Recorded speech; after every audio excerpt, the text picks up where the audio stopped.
Welcome, ladies and gentlemen, and thank you for joining our podcast today. Today's guest is Ross Jenkins. Ross is someone I've known since he was born. He's a veteran of the United States Air Force. He served in South America as well as the Middle East. After being honorably discharged from the Air Force, he continued to serve his country as a private contractor in Africa. From a dead-end road in the middle of Illinois to the Serengeti Plain, Ross has experienced life in many different places around the world. Today, he discusses his time as an airman and a private contractor. Please enjoy episode number 3 with Ross Jenkins. God bless.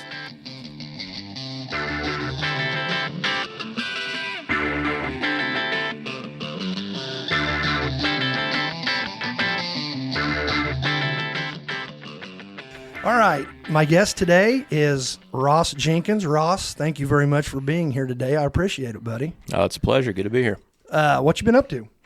Oh, just causing trouble about everywhere I go. Well, that's par for the course. You're in college now. Yeah, trying that again. Off for the Thanksgiving break at the moment, so I got to spend last weekend up at Mom's hunting. What are you? You're majoring in some type of... I'm majoring in aviation management. Now I'm going for a bachelor's degree in specifically aviation management, not just management. So that's like running an airfield or something like the one in Shelbyville here. Like it's a degree in that, or anything specializing in planning for, say, the expansions when they expand something at O'Hare. That's the kind of thing. Okay, so I'm going to show my complete ignorance on this subject. So like even the little airport in Shelbyville, there's a manager that runs the whole thing. Yeah, I worked there when I was in high school. I worked for the fellow that ran it. You're kidding But me. it's a county airport. It's a county municipal airport. I'll be darned. And so all these little airports around, I guess it makes sense. Somebody's got to be in charge. So there's a huge, I guess you'd call it like a step down level plan. So it starts with the big hubs, like you got O'Hare, you've got Orlando or Miami, or all the great big ones where everybody comes through it. You go through those big ones, and then you've got the smaller ones down to the regionals, down to the little puddle jumpers, and then you've got all these municipal airports like that. I'll be darned. Yeah, that's actually, that planning setup is why, you remember back in, I think it was the early 90s, they expanded the airport and they put that straight north-south paved runway in. Yeah. That's I believe it's about a 5,000 foot runway, so it's big enough for people to do emergency landings if they can't make it to St. Louis. I've looked at that going, they're on Route 16 going by it before, and I've looked at it and thought, man, I bet they could land a pretty big bird on that. Mm-hmm. And they could. I mean, you wouldn't want to. It's not ideal, but... Yeah, but you'd be surprised what you could land on that if you needed to. Is there a shortage for pilots right now? Oh, yeah, and it's just going to get worse. Is that a good career field? Yes. It's a great career field if you're into that. Now, it's weird. I like to bust on all my buddies who are pilots and just tell them that they're just the world's coolest bus driver. But you can do a lot. I've never heard that, actually. You can do a lot with it. You're either the world's lamest astronaut or the world's coolest bus driver.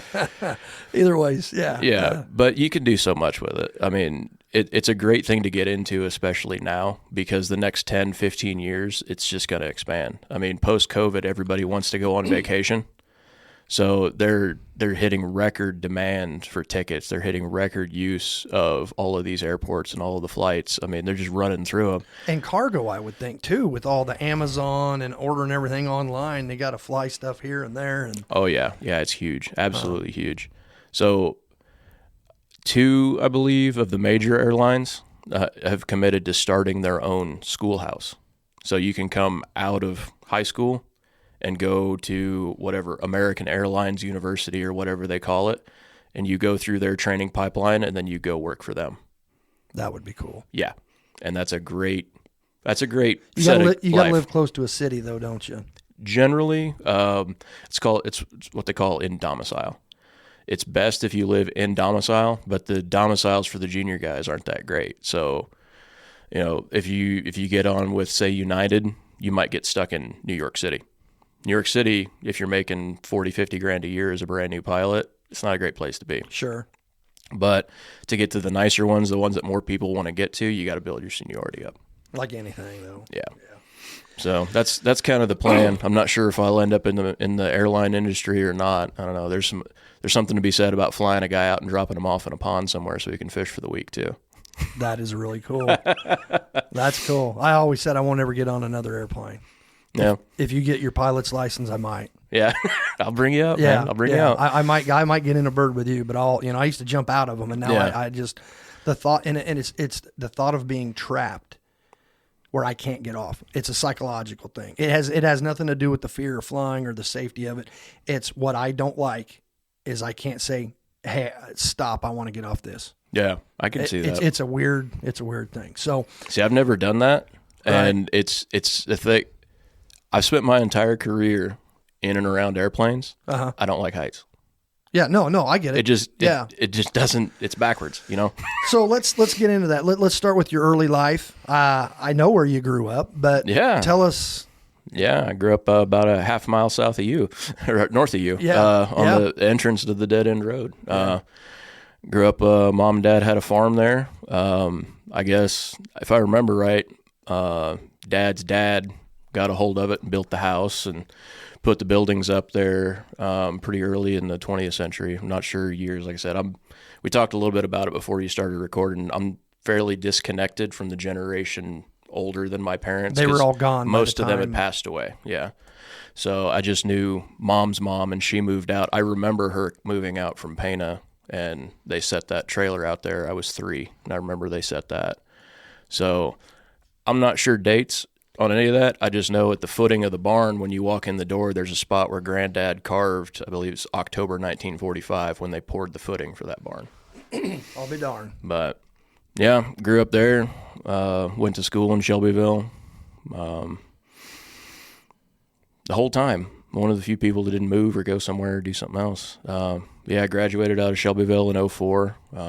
Did you play any sports? Any hobbies? Oddly enough, for my body type, I played varsity tennis 3 years in high school, and I wasn't half bad at it.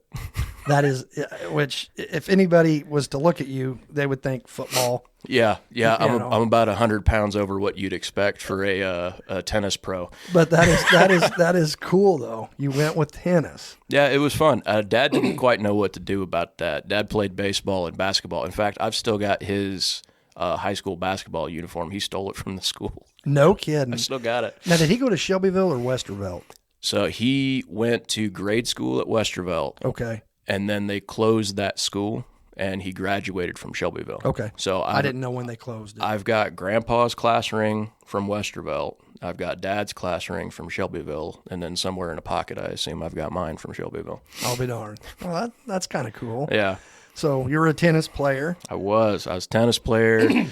tried to get into all the cool stuff, tried to get into ag and FFA a little bit, but I didn't do a whole lot with that. Just mostly spent an awful lot of my time just kind of being a jerk. Well, you got to have a hobby. I mean, yeah. So, and you pick up the stuff that you're good at. Yeah. So you graduate high school.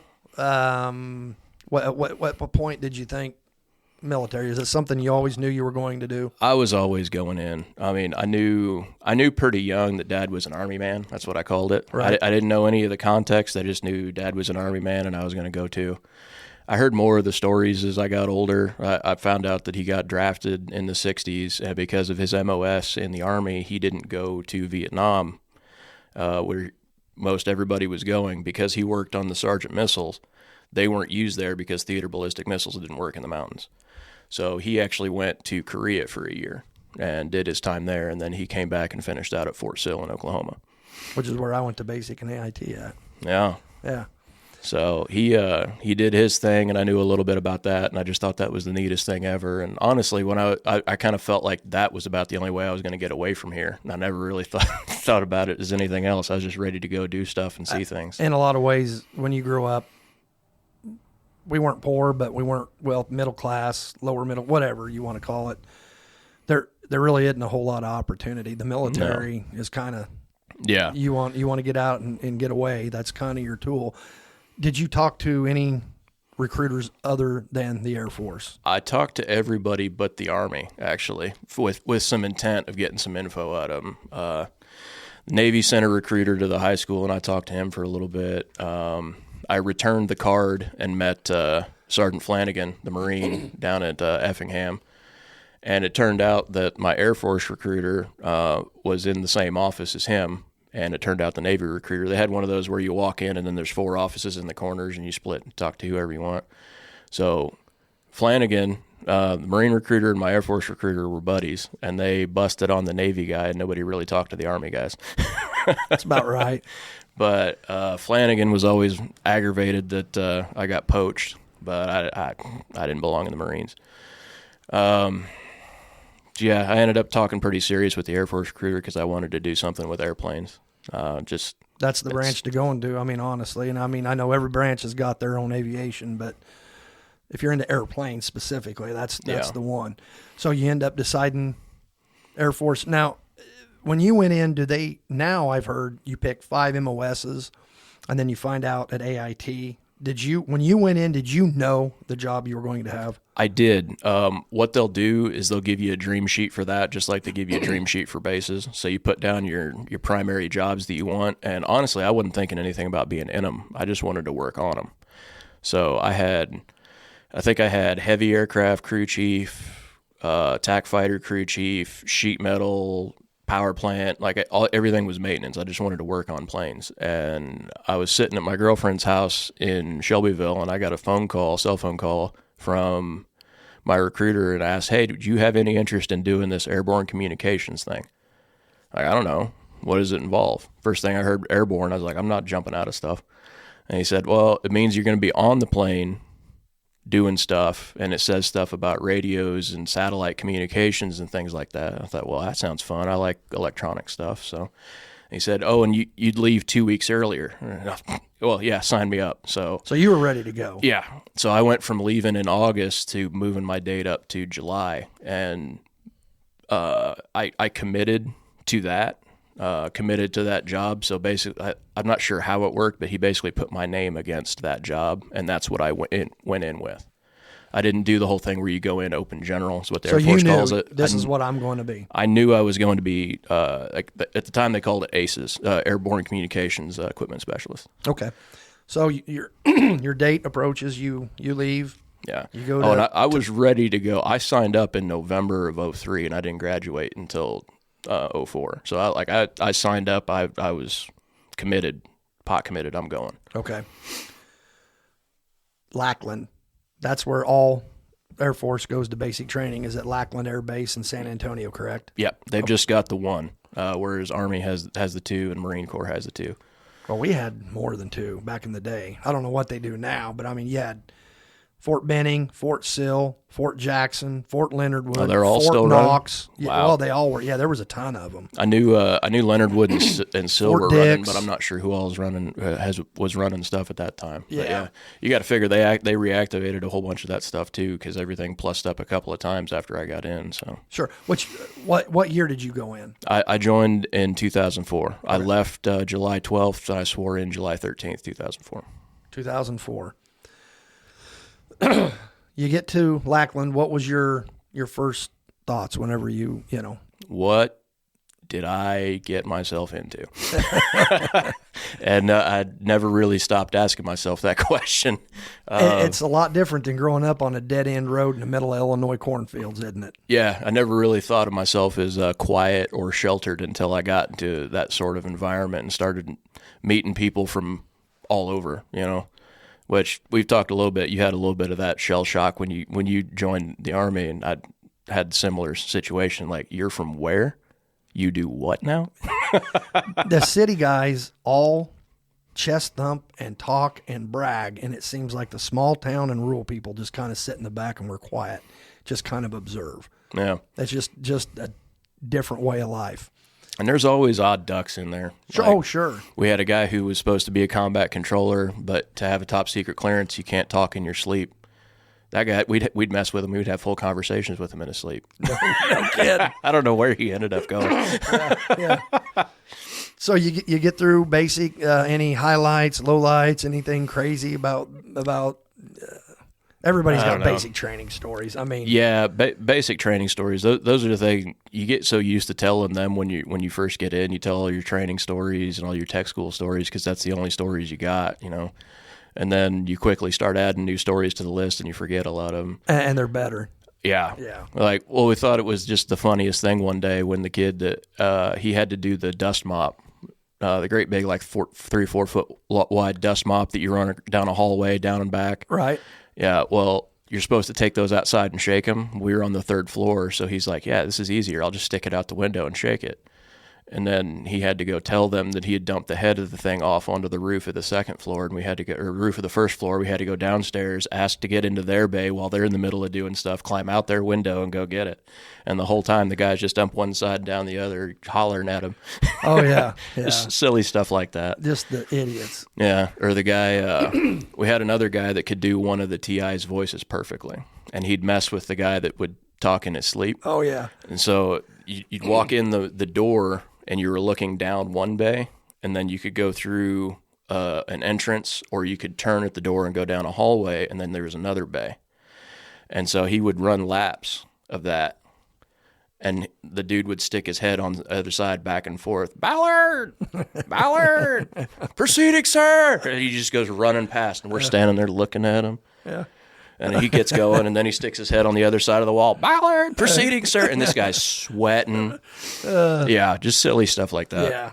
Yeah. So about like anybody else, it's, Yeah. you know, you're away from, for me, the hardest part's just being away from friends and family. It really was. I mean, I hadn't spent a whole lot of, I think 4-H camp was the longest I'd ever been away from home before, and I didn't do great the first time I went and did that. Yeah. You know, Sure. So going from the longest being away from home for about a week to for God knows when, it was a little bit of a change for me.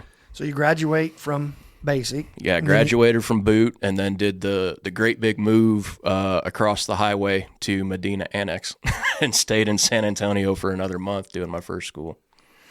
And So your AIT was also in the first one. All of the aircrew schools got moved to Lackland after Katrina. Okay. Because a big hub of it was at Keesler in Biloxi, Mississippi. So they had to move that anyway. So they ended up moving the vast majority of all the aircrew training to Lackland, and they set up this great big thing they called the Center of Excellence, and that's where they train all of it now. But at the time I went through, I had to go through the basic aircrew course there, and that was about a month of just airplanes do this. Right. This is lift, this is yaw, this is roll. You're not a pilot, but you're supposed to know all this stuff. These are all the planes that you could work on, and a general description of what they do. It's basic stuff. Right. They touted it as kind of a washout course because it was the fire hose. They just feed you a lot of facts and numbers and everything, and they use that as an attrition thing. If you can't keep up with that, then you're probably not going to do as well when you progress.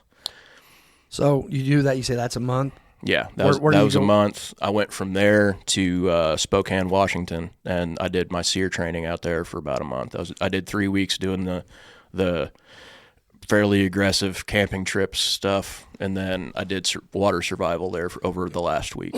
Okay. S.E.R.E. is Survival, Escape, Resistance, and Evasion? Survival, Evasion, Resistance, and Escape. Okay. There's different levels. I did not go to S.E.R.E. school. I know, I have friends and family that did. Yeah, I know. And the Army S.E.R.E. is very different than the Air Force S.E.R.E. in a lot of ways too. Like a lot of my friends that were in the Army that did S.E.R.E., they were doing that down in like Georgia. Right.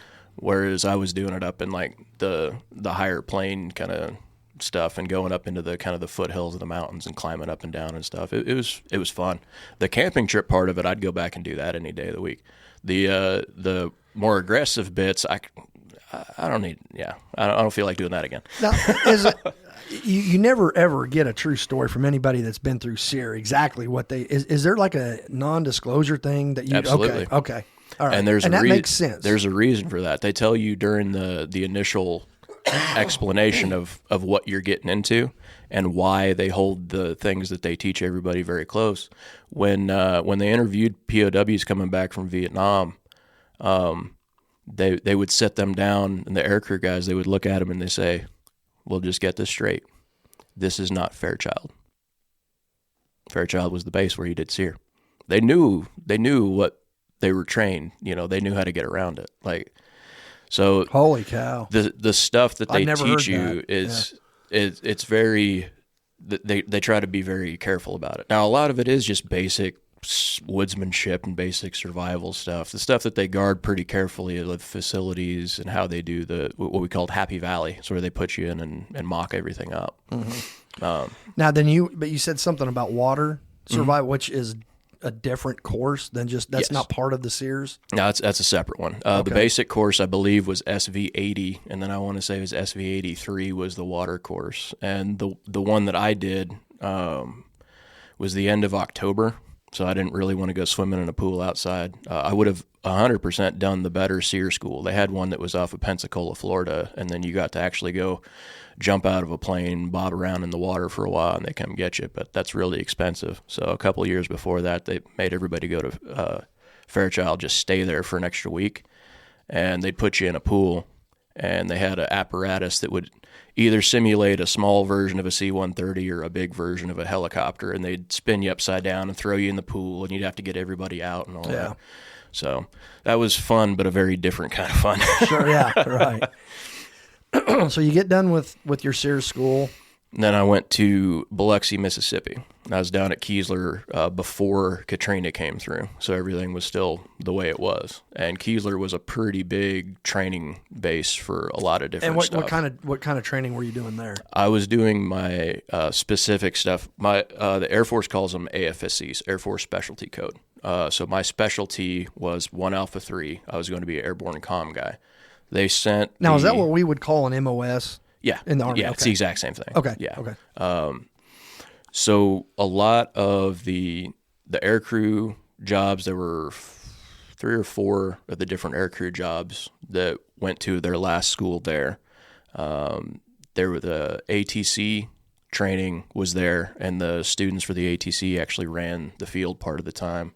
They had electronic principles for a lot of the pretty heavy beeps and squeaks jobs, like the guys that did calibration on testing equipment, things like that. They had a lot of the electronic principles type training at Keesler until it got tore up by the hurricane. So what, in practical terms, what was your job? Like, just to break it down to somebody that's non-military, simply, what basically was your job? All right.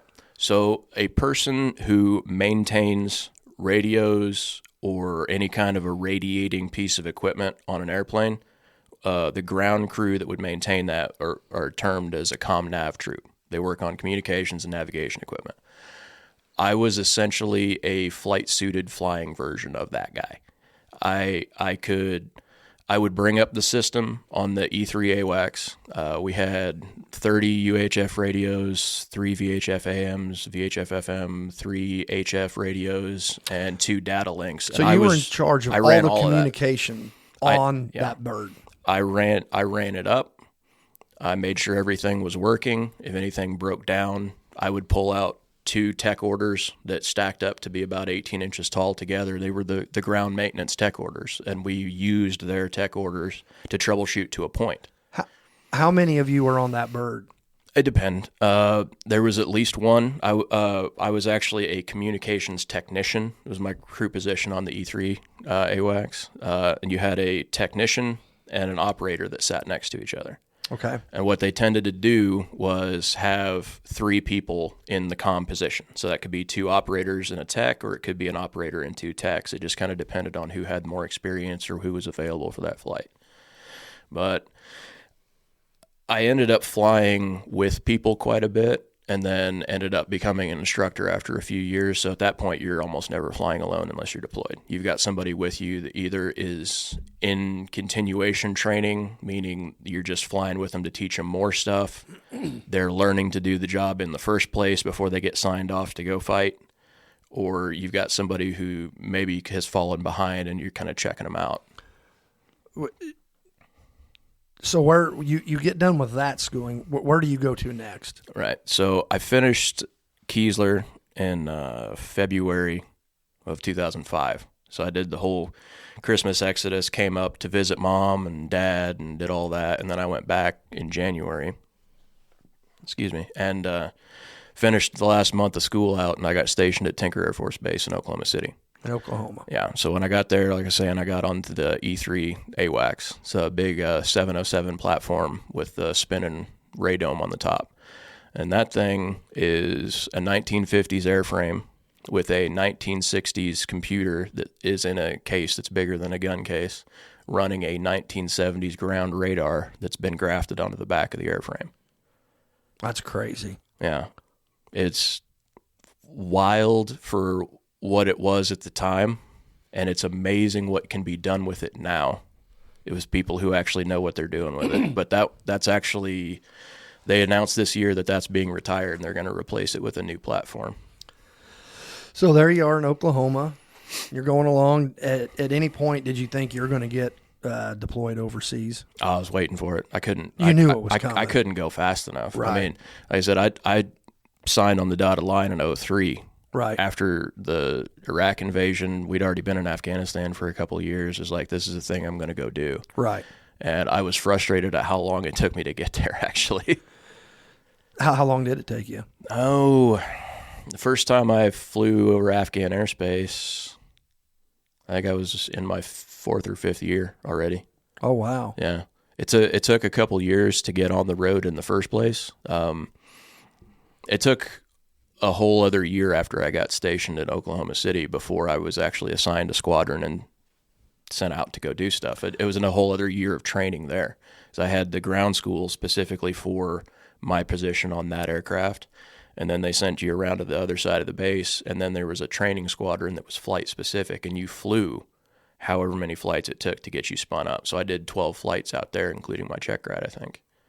So that whole process took another year. So I didn't even get my patch and my colors and everything until I was already 2 years in. All right, patch and colors. What does that mean? I don't speak Air Force. You gotta forgive me. Yeah, you get your squadron patch, and then your name tape is colors that match. So you get a matching name tag for your flight suit that matches your squadron colors, and each squadron had different colors. So the 965th Airborne Air Control Squadron that I got to, it was blue and gold with white wings.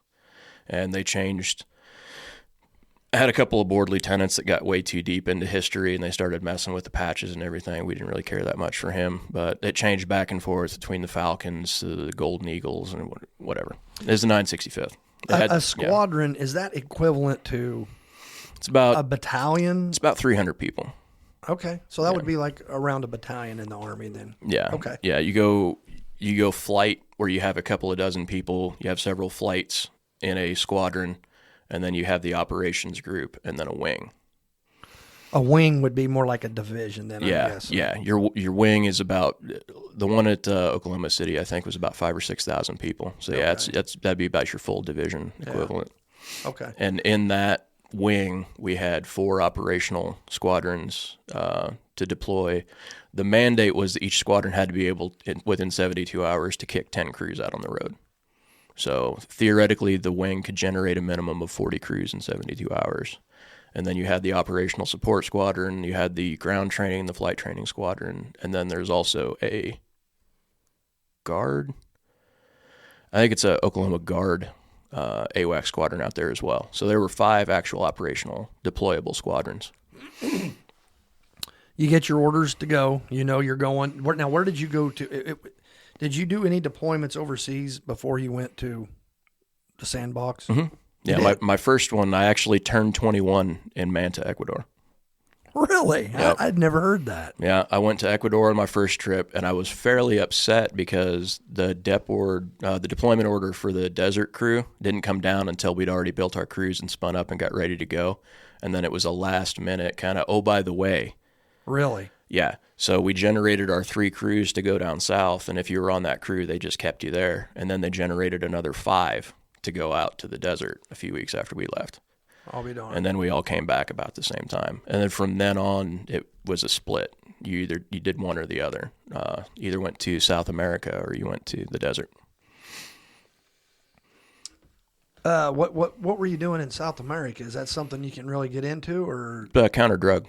Counter narcotics, absolutely. Okay. Yeah, we were. Stuff. Yeah, we had two E3s and 3 crews down there. There was at least one tanker, one KC-135 down there at all times to support us. There's usually a P3. Sometimes it was the Coasties, oddly enough, the Coast Guard. Sometimes it was Navy, and they would fly different stuff, and we would work either out over the water looking for stuff that didn't match up, or we would go over Colombia or actually go up into the Caribbean, and we just watch for stuff that didn't belong there, and we'd hand it off to the locals. We had what were called host nation riders. So we had a representative from Ecuador and we had a representative from Colombia. And when we were in the air... And they were on your bird? Yes, they were. And each one could look at the screen when we were in their airspace, and that was it. And they could look at none of the others because all the other parameters were set up on all the other screens. But they were there to guarantee that we didn't do anything untoward in one or the other. Right. And if they had to start prosecuting very quickly, we didn't have any Spanish speakers really. But these guys, we'd hand them a radio and we'd say, hey, this is what we see, this is what's going on, and then here we go. How often were you guys busting the bad guys? It wasn't often when I was there. I heard later deployments. I had buddies that told me that it got a lot more sporty. Like at one point, a friend of mine told me that they got told to slow down because they were they were burning routes. They were pulling people off of them so fast. Wow. So it just kind of goes in waves. And I got some buddies now that have worked various positions for CBP, Customs Border Protection, right, on the north and the south border, and that mission overlaps quite a bit. Sure. But yeah, it's ebbs and flows at how busy we get, but the number of what actually gets stopped is fairly frustrating. So you had deployed. You're doing the job that you were trained to do. You're in Ecuador. You're overseas. Well, I guess south. It isn't really over the Gulf. Yeah. Same time zone. Yeah, right, yeah. Were you enjoying it? Did you? Absolutely. You loved the job that you picked. Yes. That is so cool because so many guys will go into the military and either they hate military culture, or they end up they don't like the job they picked, and it's like, man, I wish I would have went into this branch, or I wish I would have done that job. But you were enjoying it. It was very technical and very challenging. So I had everything from pull the circuit breaker and plug it back in, and you could do that 2 or 3 times depending on the piece of equipment. And if the breaker came out, leave it alone. I had a couple of pieces of kit that needed physical adjustment, and it was in the technical order that you pull X box out and hold it however many inches high and then drop it twice to break the carbon on the physical relays. That was in the technical manual. Yes. You got to be kidding me. I fixed a SATCOM radio flying in the wake-up orbit off the coast down there by removing a piece of kit and kicking it and then putting it back in, and whatever was hung up inside popped back into place. Okay, so in my mind, I'm imagining that most of the time you're getting on, you're bringing it up, and then you're just kind of kicked back. The other guys are doing their thing. Mm-hmm. If there's a problem, then you jump into action. But I'm guessing most of the time there's not. You're kind of along for the ride. You get back, you power everything down, and then you go do your thing. Is that pretty accurate? Much. Yeah, and it depended an awful lot on how the mission crew commander was going to run his crew. The dividing line was the bulkhead for the cockpit. So you had the flight crew, and then you had the mission crew. And oftentimes the mission crew commander would outrank by a couple of steps the aircraft commander, but the aircraft commander had ultimate seniority because safety of flight, safety crew. So, and you were part of the mission crew. Yes, I was mission crew. So if I flew with mission crew commanders that wanted the technicians, so the sweaties that did the power up, power down, and troubleshooting. We had the radio guys, we had the guy that ran the computer network, and we had a guy that ran the radar. And those guys, if there was nothing to fix, we didn't really have a whole lot to do. So some mission crew commanders were fine with that. Others would hand us paper and pen and say, you're going to record, you're going to make radio logs, and you're going to back everybody up. So you get done with that. How long is your deployment? 6 months? Do I have that right? No, those were 4. 4 months. Those were on a 4-month cycle. You'd be spin up for 4 months, deploy for 4 months, reconstitution for 4 months, and then just flying the home station stuff for 4 months, and then you start to spin up again. While you were in Ecuador, did you get to go out much, see any of the country, any of the culture, food? A little bit. We could pretty well come and go as we pleased in Manta. So, they were gouging us to charge us 50 cents American to take us into town. The locals were like 10 cents.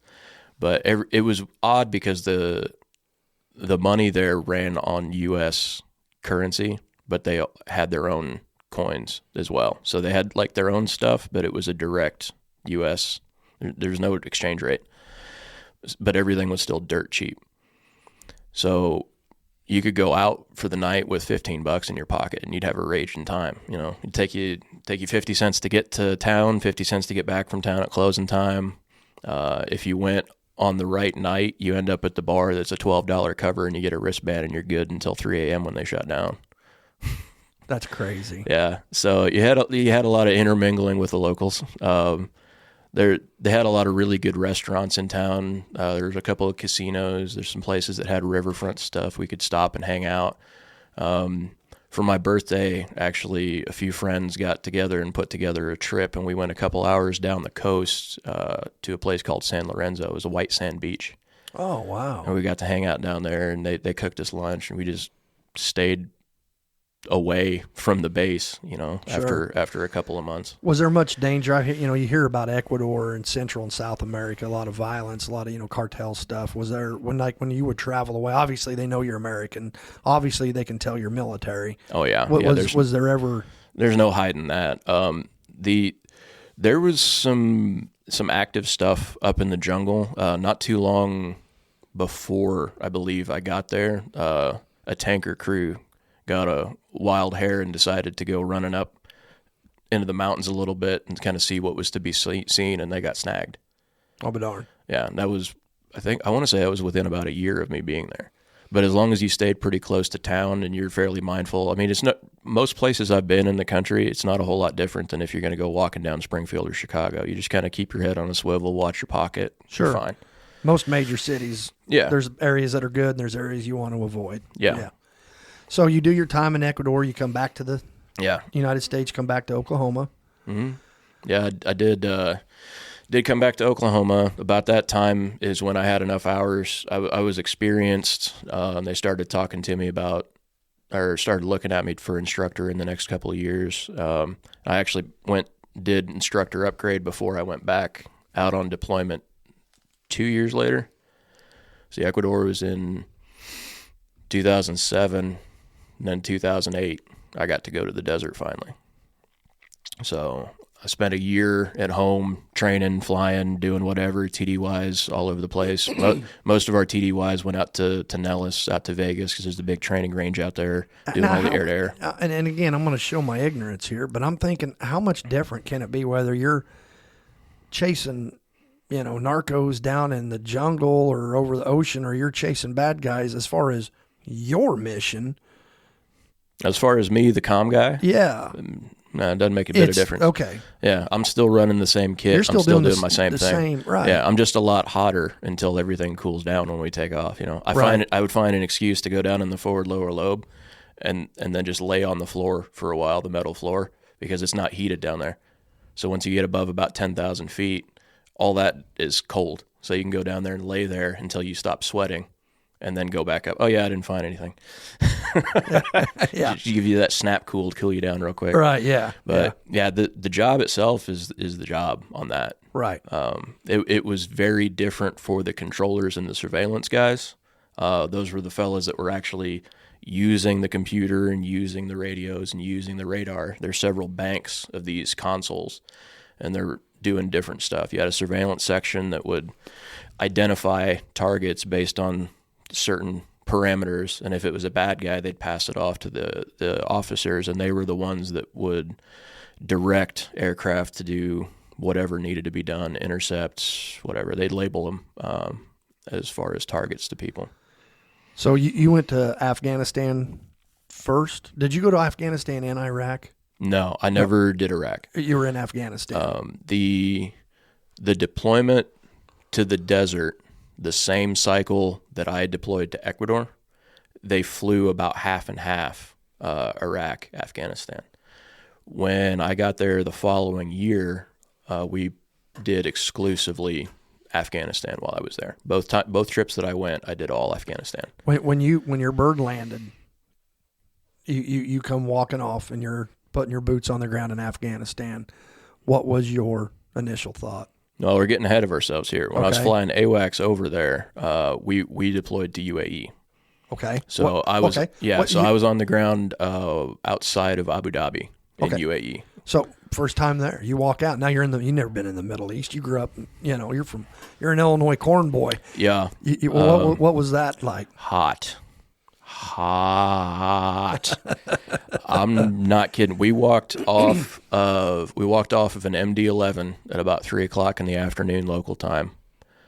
And MD-11 MD-11 is just a big plane. It's the civilian version of the KC-10 refueler, the bigger of the two refuelers. So good size. It's a big bird. Yeah, we had about 300 people on that flight, and there were empty seats. Like that, the contract flights that move military back and forth, they don't tend to do that with C-17s and things like that for the longer hauls anymore. They'll just contract, say, Omni or somebody like that, and they'll throw you on a jetliner and fly you over.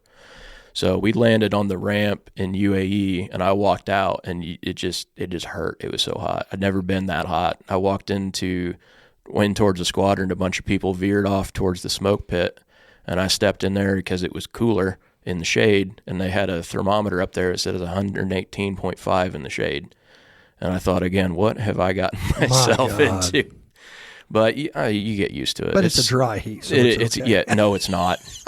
No, because you're right on the Gulf there. Oh, well, yeah. You're right on the Gulf. But I always say that as a joke because everybody, it's a dry heat. I don't care. 100. Yeah, you can't pull off the Arizona joke there because if you're up. So there's humidity there too. If you're up before the sun and you're standing out and watching the buildings, they're covered in condensation. It just keeps building and building and building until all of a sudden it sounds like it's raining.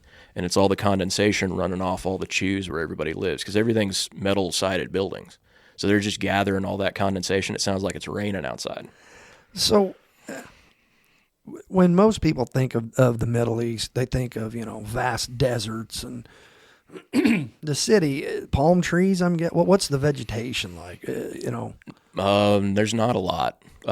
Any vegetation that's in UAE pretty much is manicured. It's there because they want it there, and they've got the money to do it. I mean, the Emiratis are interesting. They're an interesting folk. The way they've got things set up in UAE, it's pretty cool. Like we've got states, they've got 7 emirates, and they're the United Arab Emirates together, and there's one prince that is in charge of all of it. But all the Emiratis are family, and they've got an order number, and they're only about 15% of the population, I think. And Hold on. 15% of the population is what exactly? Emirati, ethnic Emirati. They're from the Emirates. And they're all considered part of the royal family based on that hierarchy number. And it's on their plates on their cars. So, and everybody else is there to support them. Everybody else is what they call a TCN, third country national. They're there to work for them. Holy cow. See, they're some of the smartest people in that part of the world. They got to figure it out. Everybody thinks that like Saudi Arabia got oil money, right? So in the House of Saud, you hear that a lot. The House of Saud. So when UAE struck oil, the majority of it is actually in the largest emirate where Abu Dhabi is, the Abu Dhabi Emirate. Dubai is in a separate one. The Dubai Emirate's a whole other one. Most of the oil wells were in Abu Dhabi, so that's where the majority of the money in the country went. But instead of just doing all their crazy stuff and building up with the oil money, they reinvested it and they opened banks that all these people that live there now that aren't Emirati, they use. And so now all their money comes from the interest in all these banks. And there's a bank on 2 out of 3 corners of every intersection in Abu Dhabi. I'll be darned. It's wild. Being a submission grappler, when I was doing jiu-jitsu and all that, Abu Dhabi is one of the top grappling tournaments in the world, and they've been doing that for a long time. I think it was after probably UFC maybe came out or the Gracies were doing their thing, but then you have submission wrestlers, and you've got judo guys, and you've got combat sambo guys, and who is the best grappler? So they would here's our rule set, and they would bring people in from all over the world. They had so many weight classes, and it's considered, one of the crown jewels in submission grappling. And that's where they did it. So that's interesting. Yeah, it sounds an awful lot like the early UFC rules. Yeah. In fact, one of the times that I was there was when UFC came to UAE and did that. Matt Hughes fought there and everything. I was there when that happened. One of my buddies won the MWR, the Morale Welfare, whatever ticket, and he got to go. No kidding. Yeah. And he sat and sat and sat. He fought and fought and fought to get to the door where they'd all been coming out because he's from Illinois. This guy, Jim, was from Illinois, so he wanted Matt Hughes' autograph. Right. Matt Hughes came out on the other side. So he didn't get to see him. But yeah, that's the way it works. He still got to go. So it was cool. That's cool. Not only did he get to go to one, but he got to go to one in UAE, which is fantastic. Sure. But so you go there first then before you go to Afghanistan? Yeah. I went there twice. Now, were you flying missions there out of the UAE? Yes. We would fly out of UAE and we would go around Iran and cross up Pakistani airspace and into Afghanistan. And then we'd stay there for however long we needed to. But it was a long day. We'd average a couple of air refuelings each mission.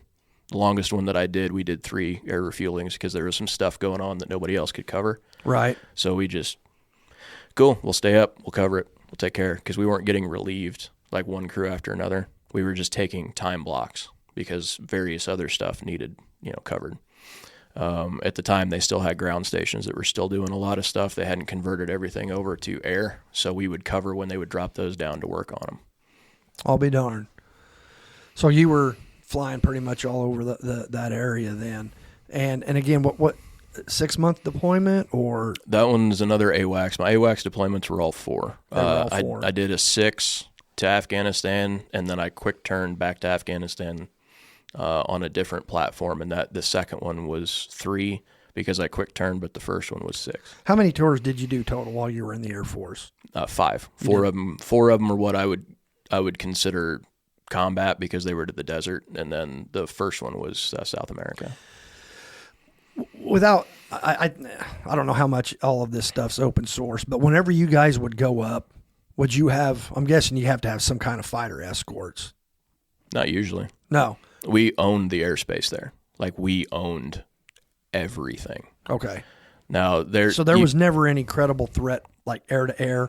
What about, like, a SAM? Was that ever... Yeah. SAMs were an issue. Especially... Surface-to-air missile. Yeah, especially because when we're transiting up through Pakistan, who's always been our best friend, we're traveling right along the eastern border of Iran, who just loves us.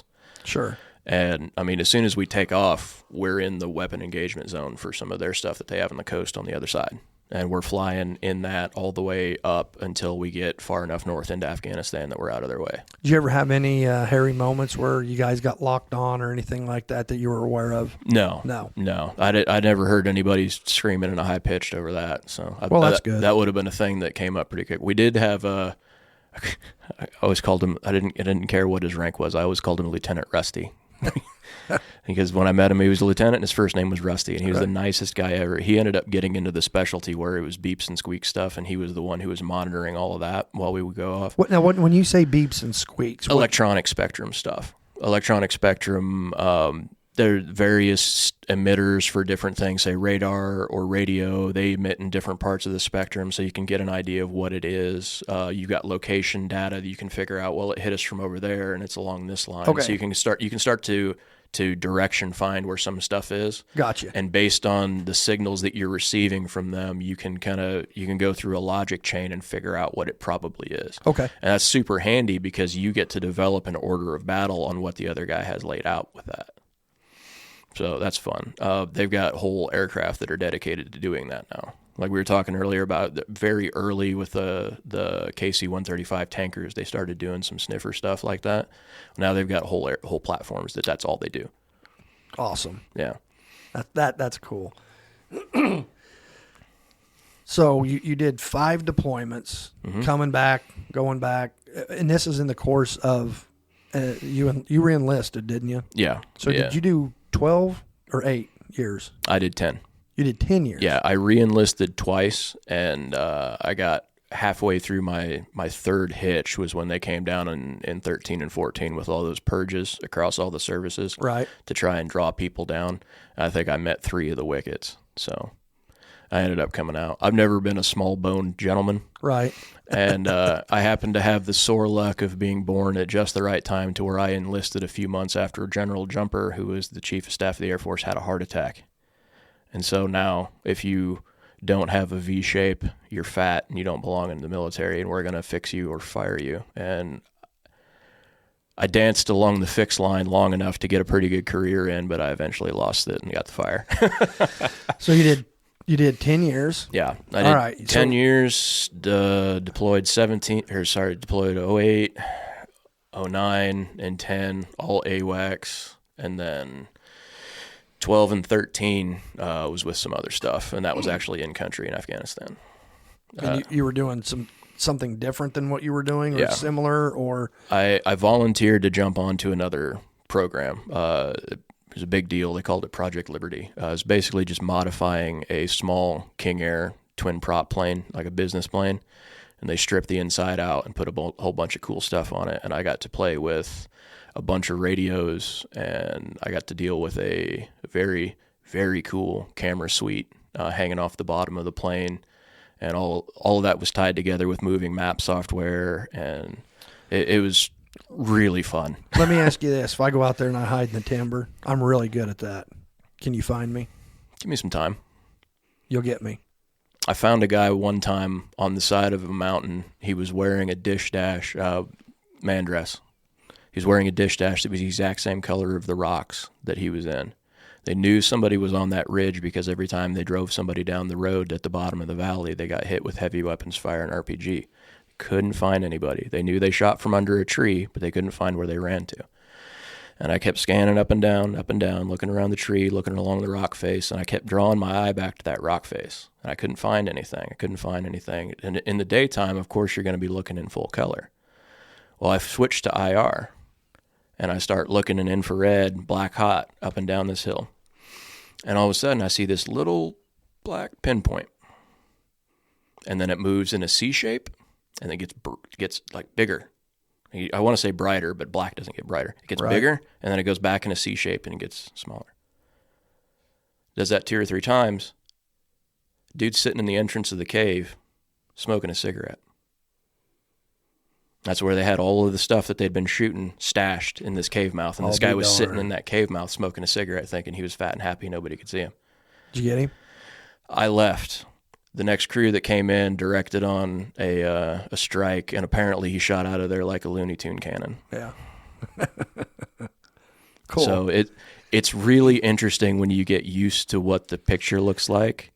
It's really cool what you can see. I've been on the other end of that on a rotation one time. Me and one of my sergeants, this is when I was down at JRTC in Fort Polk. And he and I just went, used to do that. Come on, let's go.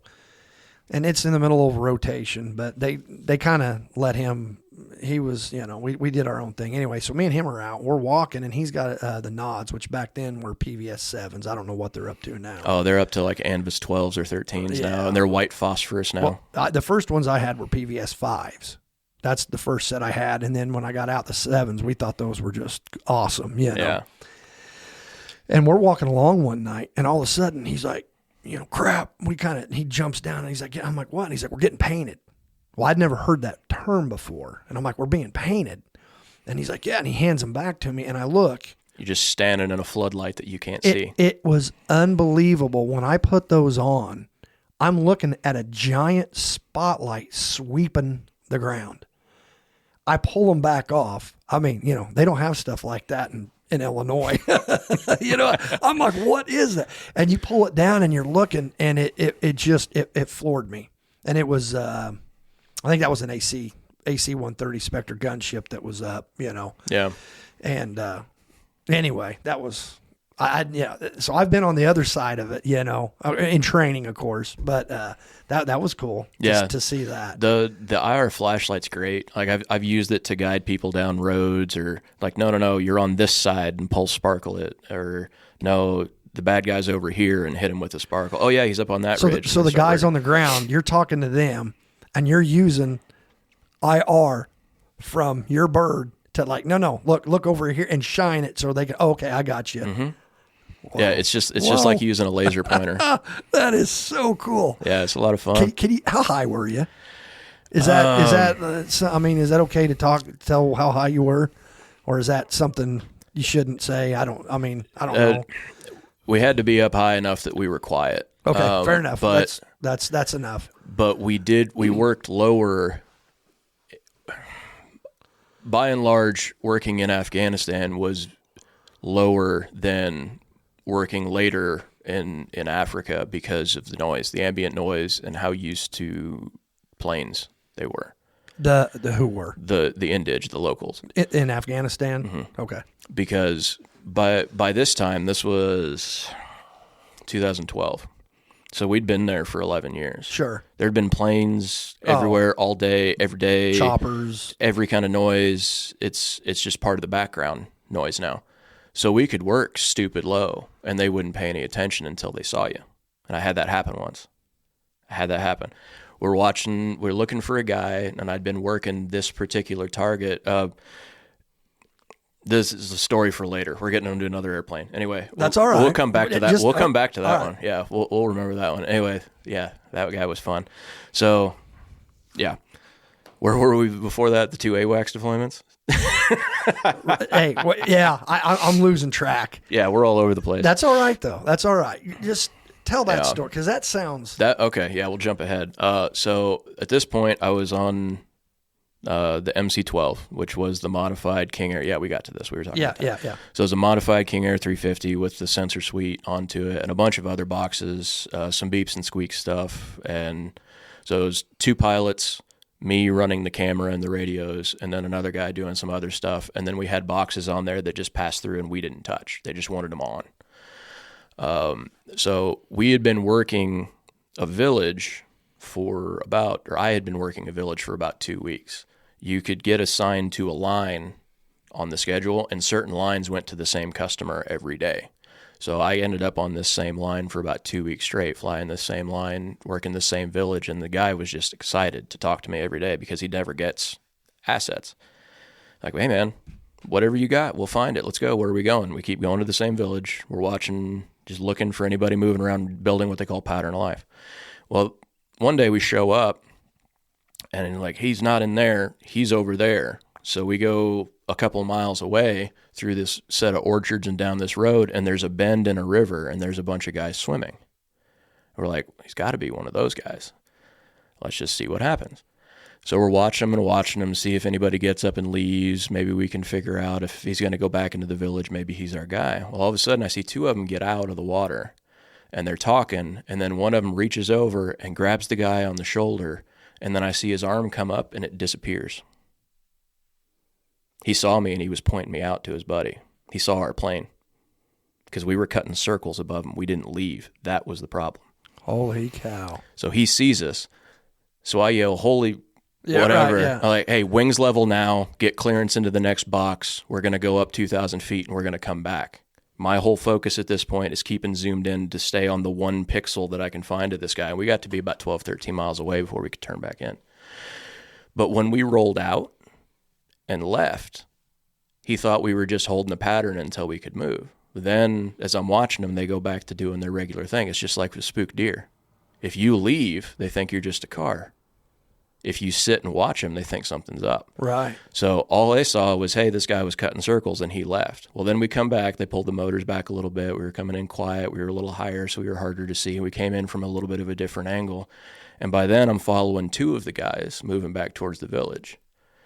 And then I get about through the orchards, and then one guy shakes hands, and he walks off through the orchard, and the other guy keeps going, and he gets into the village. And about every place he stops going through that village, somebody comes out, shakes his hand, kisses it, Godfather type stuff.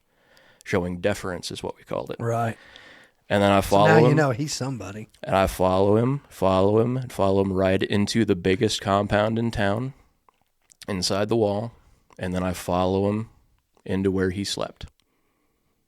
Gotcha. The next morning, I flew a different line.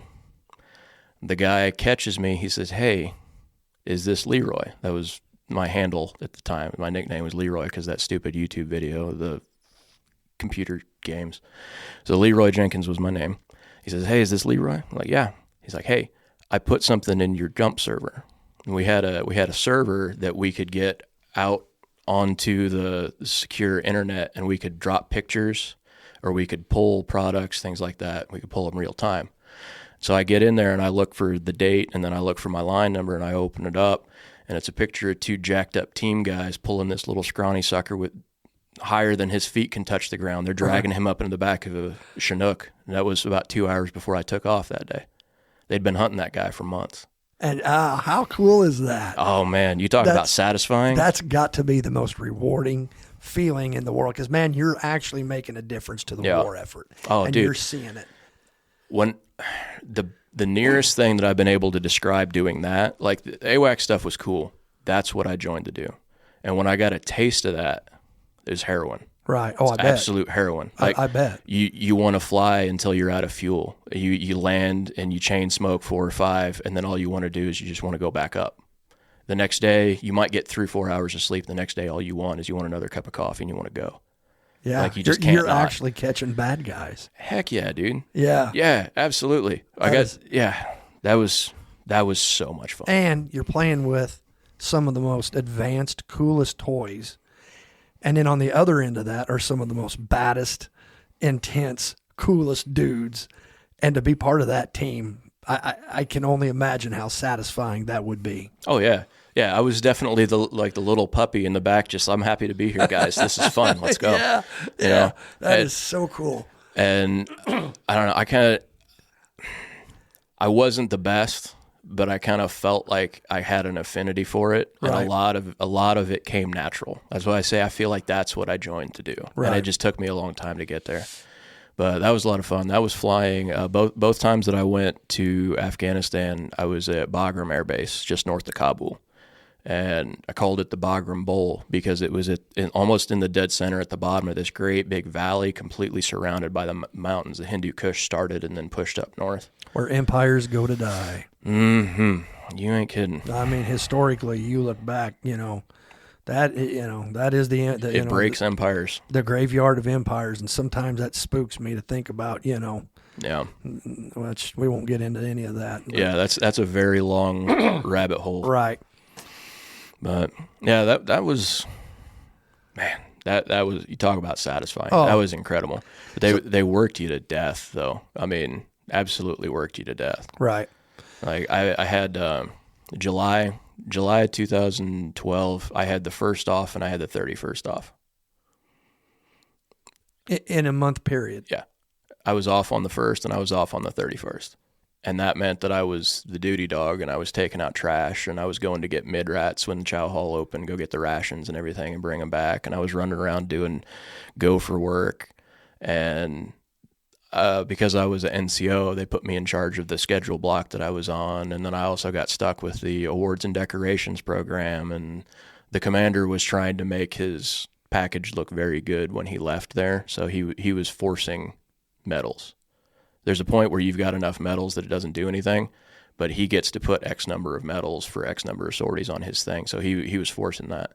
So I was processing, because the lieutenant didn't do anything, roughly 200 to 300 air medals a week while I was flying every day, while I was doing other stuff and trying to mentor and trying to learn, because you never run out of stuff to learn on that system.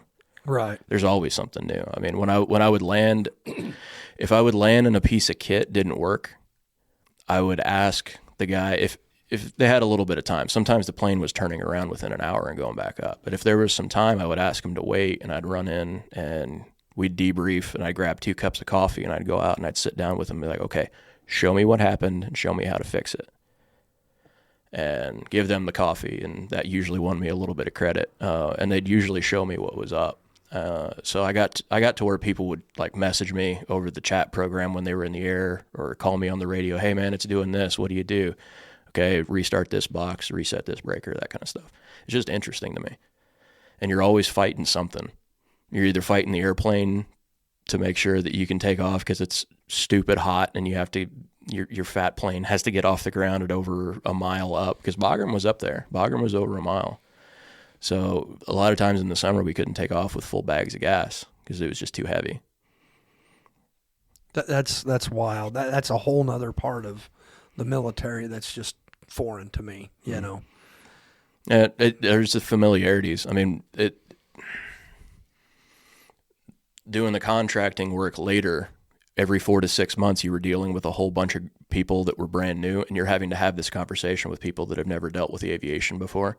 So you end up getting really good at getting really used to just laying things out and drawing pictures and stuff and trying to explain to them, well, no, in fact, we can't fly X number of hours there because it's twice as far away.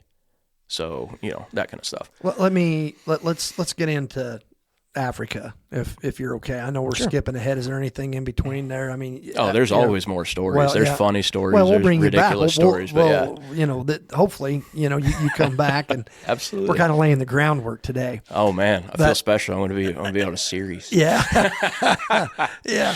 So you come back to the States after. Okay, now you're out of the Air Force. Let's do that. So once your time in the service is done, what are you thinking? What's the thought process? Did you have a plan immediately? Were you lost? What was? Oh, I thought I had way more of a plan than I actually did, but it ended up being pretty well lost. So I got out under honorable, but not voluntary circumstances because of the drawdown in 2014. So I got out, all the benefits, no derogatory stuff, whatever. I just didn't really have a choice in the matter. Right. But you were honorably discharged. Yeah, absolutely. But I was home when I didn't want to be. Right. I was home after being a grown man for 10 years doing some interesting stuff, and then I was back in the room that I had grown up in, and I was not sanguine with that.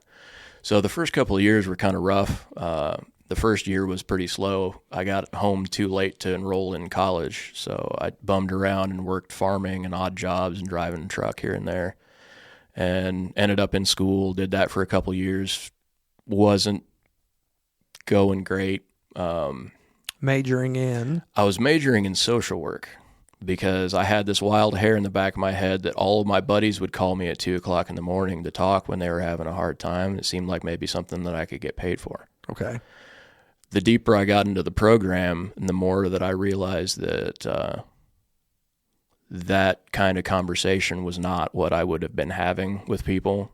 If I worked for the VA as a counselor, that generally wasn't going to be the type of conversation that I would have because those people have my empathy because they're my brother. I know them. Right. I care for them. I'm slightly less worried about people that I don't know.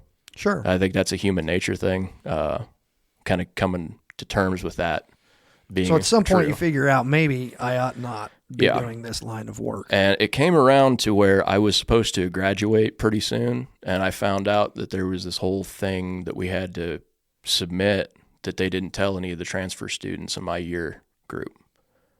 So when the teacher at the end said, oh, and by the way, I'm going to put this final project in all your portfolios, don't worry, and every single transfer student in the room's hand went up and said, what's a portfolio? I figured out I wasn't going to graduate when I was supposed to. Right. Well, that same week, a friend of mine from the service called me. He was working for a company called Commuter Air Technology. It's gone through a couple of different name changes and a sale. Lately, it's called Maitreya Special Aerospace. But he called me and said, hey, we're bringing Cat 5 online. We're bringing our 5th plane online. We're going to be putting up a new site. You need to come work with us. Okay, sounds more fun than what I'm doing. So doing what? Doing ISR, doing this information surveillance reconnaissance. Information surveillance reconnaissance. That's what I was doing in Afghanistan, doing the camera work and things like that. So basically doing the same thing that you did in the Air Force, only for a private even on company. On the same type of modified aircraft, using some of the same equipment, like exact same. Wow, that had to have been a great phone call. It was amazing. Yeah. That had to have been like, thank you, God. Yeah. So this is it. I realize now, looking back on it, that me leaving the military in the manner that I never sat well, and I wasn't going to be good with it. I wasn't done with the fight. Just, that's a simple way to put it. It's not like I'm a door kicker. I'm not a badass. I'm a chubby nerd that happened to do some cool stuff and know a lot of really cool people. But you're in the fight too, though. Yeah. Yeah. Just on a different end. A different end. I wore rattle every once in a while. I carried a weapon. Yeah. Right. But I was not sanguine with getting told that I was done. So the opportunity to go back and to do literally the exact same thing until I was bored, it fixed a really strict gear in here, you know? That is so cool. Nobody gets to go back and say, no, I'm not done. I'm going to do this until I'm done. Right. Usually people that do that, it's something that involves them going into jail. But I got to go do that and then leave on my terms this spring. So that was amazing. That had to have been a good sense of satisfaction after. Yeah. So he calls you, your buddy calls you up. Hey, Yeah. This is what we're going to do. Okay. Yeah. He says, great. hey, we need to talk to you. We're supposed to interview. We set up an interview, and I had a bare minimum of a resume. They made you go through a program called TAPS when you get out of the Air Force, where they teach you how to do a basic resume. They make you show up for a week in business casual, so you in fact have clothes to get a real job. Talk to you about what the real world's like, because you have not been in the real world this whole time. And excuse me. So I didn't have a resume really. I hadn't considered anything, because why would I? Why would I study ahead, do anything intelligent? So it turns out that this guy Brent and my buddy OG were going to be two of the three interviewers, and the third interviewer backed out because of scheduling. So 20 minutes before the phone call, I get a message from Brent. He's like, yeah, the other guy dropped out. It's me and OG. You're good. He just sent the resume up. So I still hadn't interviewed for a job yet. Hey, but that's the best kind. It was an interesting thing, because the company that I signed on with was a primarily naval aviator background. Okay. Which doesn't sound different, but it's the opposite side of a page from the Air Force. Absolutely opposite side. Different lingo, Yes. different, yeah. And keep in mind that naval aviator is a term that ascribes to both the Navy and the Marine Corps. Because Yeah, right, they are sure. they are naval aviators. Right. They are trained. They operate off of boats. Like, that's their thing. They're naval aviators. They're very proud of calling themselves that. I love it. I mess with them so much. But Isn't the inter-service rivalry great? oh, it's so good. I love it. It's great. Yeah. The whole the picture of the Goodfellas or whatever, where everybody's poking and laughing, Yeah. and then they're all standing there staring. Yeah. So we're making fun of each other. That's fine. Somebody who didn't serve says something and everybody tightens right up. Exactly. Yeah. It's like, you haven't earned the right to say that, my friend. And what makes me so mad is when I hear these political generals that are trying to change this. When I was in, it was big. They were big on the hazing. They were just starting to complain about, like, when I went through jump school, there will be no giving of the blood wings. Well, yeah, come on, Yeah. When don't kill the culture. The culture is there for a reason. Yeah, and that's something that just, But anyway, Yeah. so I found that somewhat amusing. I've got some friends that are still in, and they're getting up there a little bit in the enlisted leadership, and they talk about stuff like that. I'm like, yeah, you're talking about this. I'm not disagreeing with you, but you're talking about this in terms of a Fortune 500 company, not a unit that is in the business of killing people and breaking their shit. right. And that is what the military is supposed to be. I'm not saying that some of the considerations that they're doing are not warranted. There's a point where too much is too much. And I really like the idea that they were touting around about, like, the stratifications of, like, different jobs have different requirements. I love that. But that's probably not going to happen, because that takes more brain power and more time, and there's never enough of both. Right. So I don't really know where it's going to go. I'm just kind of glad that I don't have to navigate it at this point as a senior leader like some of my friends. Yeah. That's a very succinct way of putting it. Yeah, I'm not a peopler. Yeah. Yeah, there's a reason why I'm not a CEO or an officer or something like that. I'm not that great about that. I can sit and BS just fine, but I don't need to be dictating culture. Right. So you get the call. You've got the job. I get the call, got the job. Where do you go? I get the call and get the job in March. They don't have anything for me until the end of May, which worked out great. So I kept living off the GI Bill and double dipping on all the in-processing and the home side work that I get to do for them. And then I went in actually on a Friday morning at 9 a.m. I signed my name on a bubble sheet, handed it back to the guy, and walked out of my last final without putting a single answer on it. And then So you just walked in, signed your name, and handed it back and said, "See ya." and 23 hours later, I was sitting at the train station in Carbondale, getting ready to ride the train to Chicago to go to Africa. How cool is It that? was awesome. That's yeah. And that was interesting too. Like getting over there. I'd never traveled internationally by myself before, without like a military entourage type deal. So that was kind of fun. Getting where I was going on the final destination was wild because we landed at an open air airport. It technically had 3 terminals, but it had 3 terminals because there were 3 wooden gates with the numbers 1, 2, and 3 on them. It was all one open air building that everybody sat in. And then you walked through it and out the other side, down a half-mile path to the end of a pier and got in your taxi because that's the only way you're getting anywhere. And where was this? This was in coastal Kenya. Okay. So what was how much different? So Kenya was the first place you went. That was your first. Yeah, I worked in that area for about 3 years up until COVID.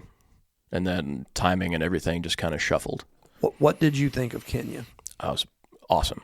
It was absolutely beautiful. The majority of the people there are so nice. There's everybody's very welcoming. If you try, most places that I've been, if you try in the least to say hello in their language and you're very polite and you smile and you say thank you, just be generally good people like we were raised to be. Right. But a lot of people aren't anymore. Right. People love you. So you roll up and you try to rattle off a little bit of Swahili and ask them how was their morning and this and that, and you wave at them, you shake their hand, and you don't wipe your hand off because I've seen people do that. You shake hands with somebody and then wipe your hand off and walk away. Yeah, that's kind of a douche move. Yes, it is.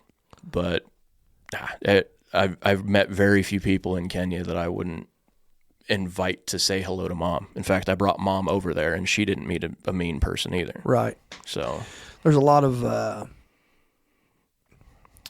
What would you say is the biggest thing that you noticed in Africa that would surprise most Americans? Now, and I know I'm jumping around here, but you were not just in Kenya.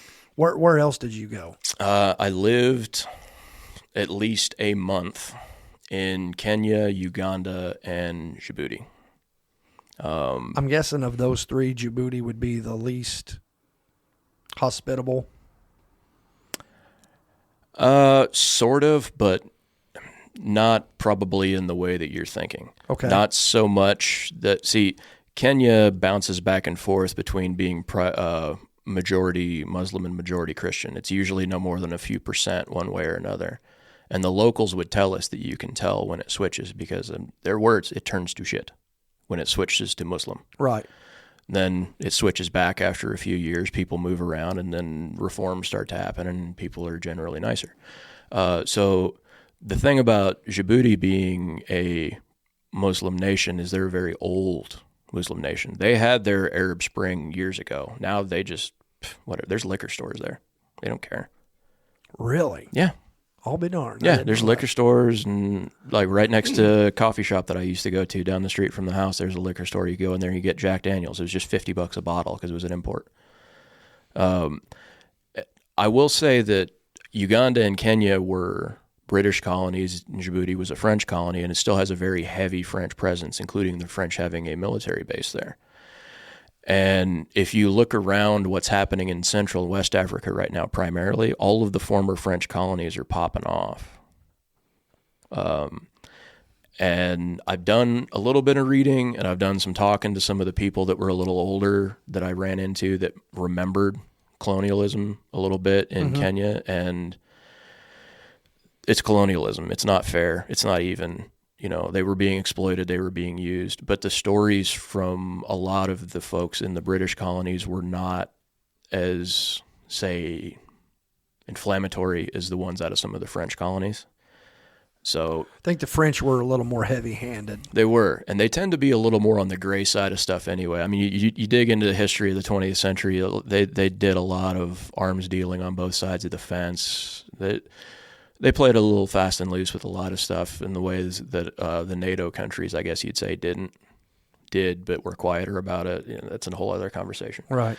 But I mean, there's still a French Mirage and Rafale fighter squadron there, flying off of the same tarmac that we flew out of. In Djibouti? Mm-hmm. Yeah. Really? French Mirage and So they've French got Rafale fighters their fly own out of there. base there then. Yeah, they still have a full base there.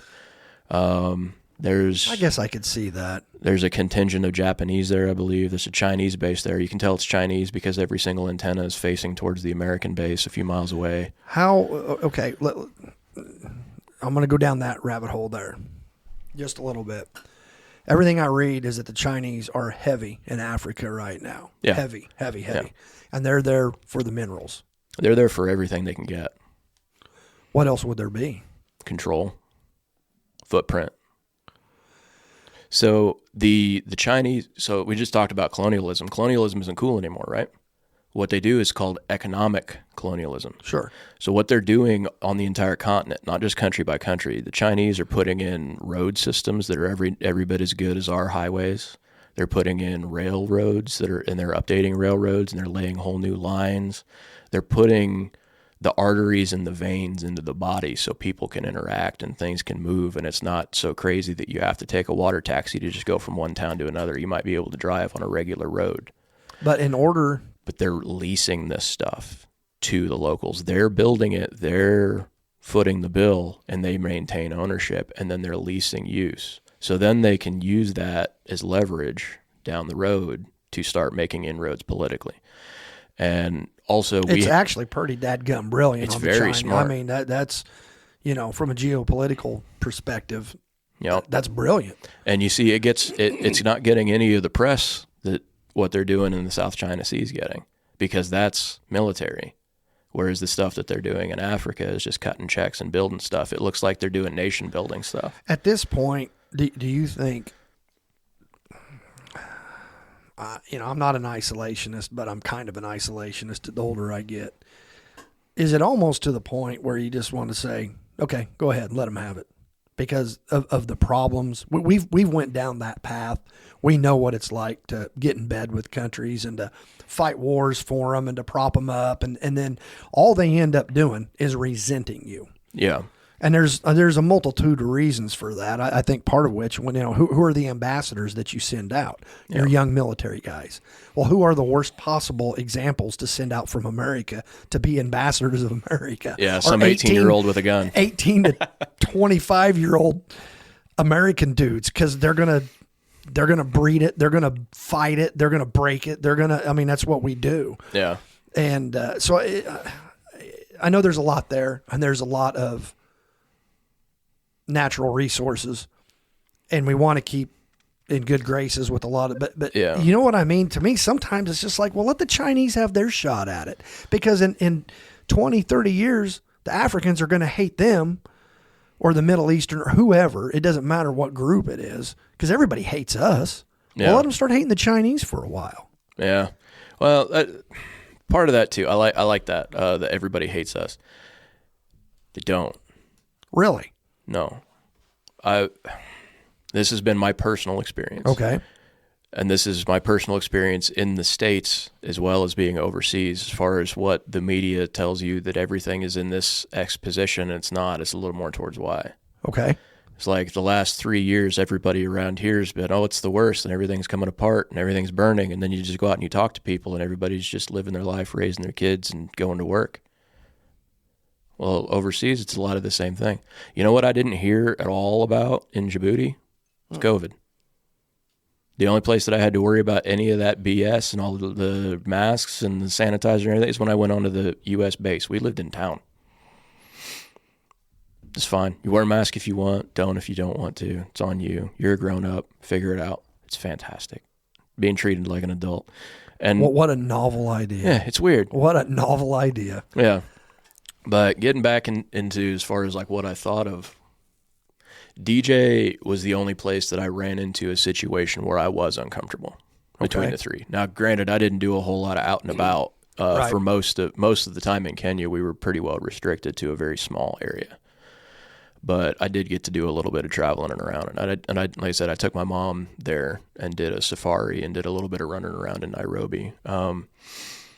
But for the most part, I didn't find anybody that really disliked us. But in Djibouti, a couple of us went to a bar one night, and one of my friends had imbibed quite a bit, and he bumped into this older local gentleman. And he turned around and immediately apologized, shook hands with the guy, asked him how he was doing, offered to buy him something to drink, something to eat, whatever. And everything was fine. But the younger dude, his eyes got big like a horse that's fixing to buck, and they stayed that way. And he's watching.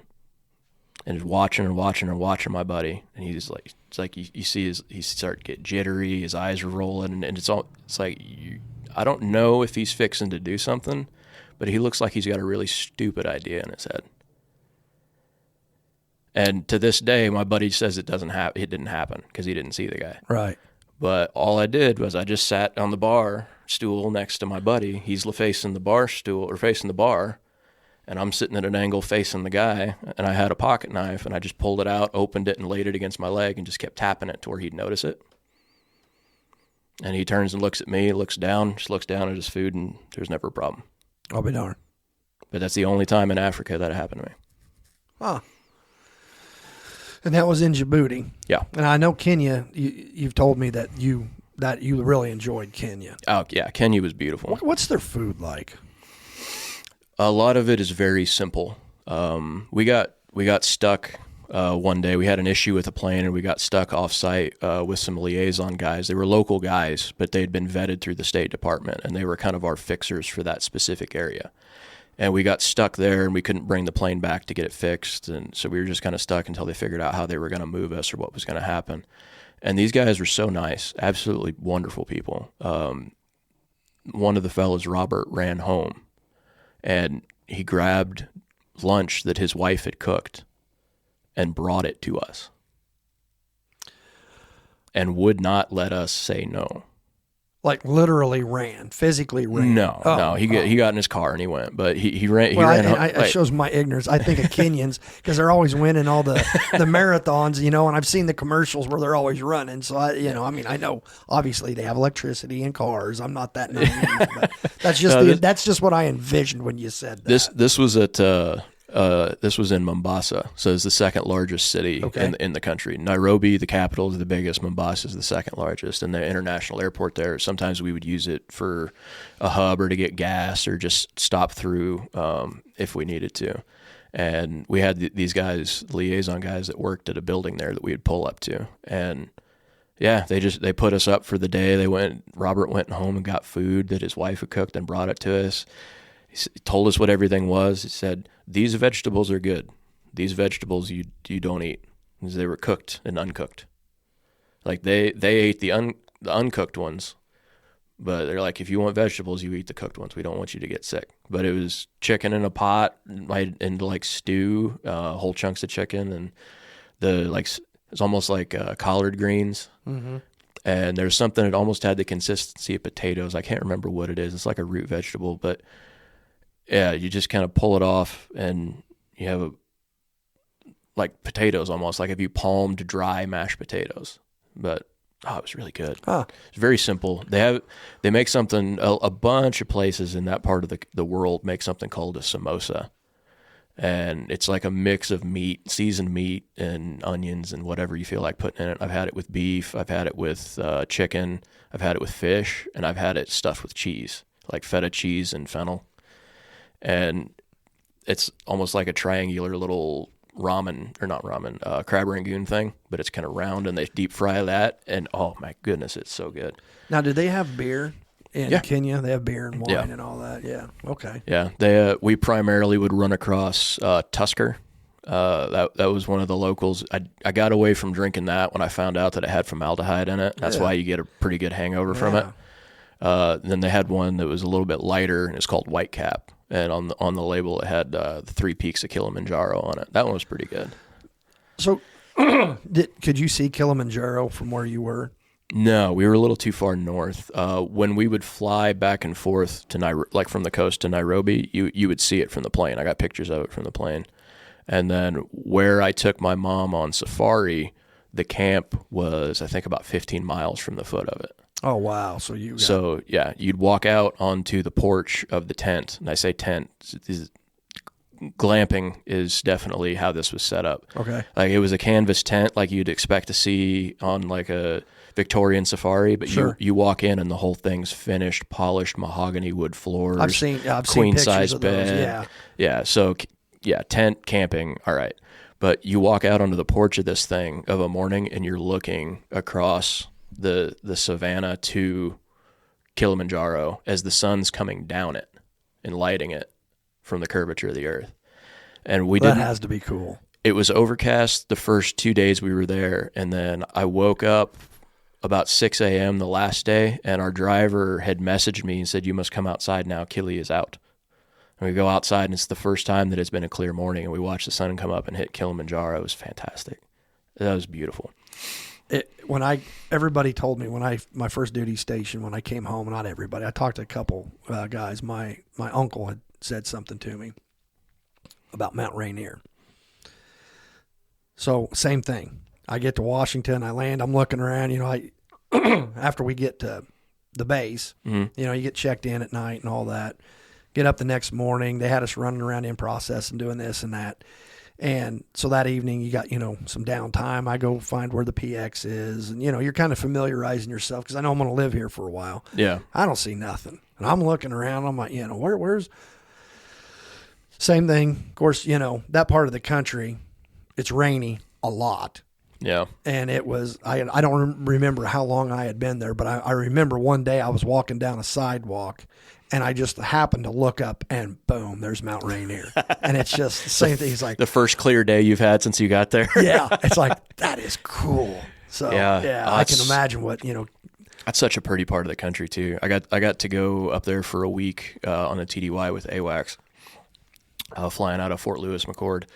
And AWACS being AWACS, I only flew one day. It was broke the rest of the time. So we basically ran around Tacoma and down into Seattle. We tried to go up to Mount Rainier, but there'd been a mudslide and we couldn't get up that side of the mountain.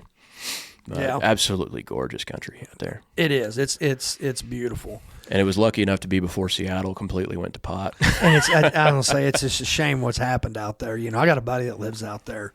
He actually lives on one of the islands in Puget Sound. Yeah. And, he loves it because there's a ton of stuff to do. If you like to salmon fish and hunt, and he's a scuba diver. And, oh, yeah. Which I got scuba certified when I was up there, and me and my buddies, we'd go dive the sound and get crabs. And it was just, it was a fun time.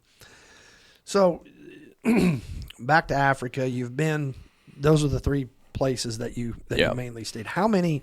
Now, when you're working for a private company, did you work for the same company the whole time? It might have changed names, but was it basically the same? Yeah, I was on the same contract. Yeah. It's a deal where it's what do they call it? It's at will employment, so you can part ways at any time. It's an open-ended contract. Okay. So they can go through the HR wickets and fire you, or you can just say, "Hey, this is my last trip. See you guys later." Like you can break ties at any time. Now, I'm going to use the term deployment.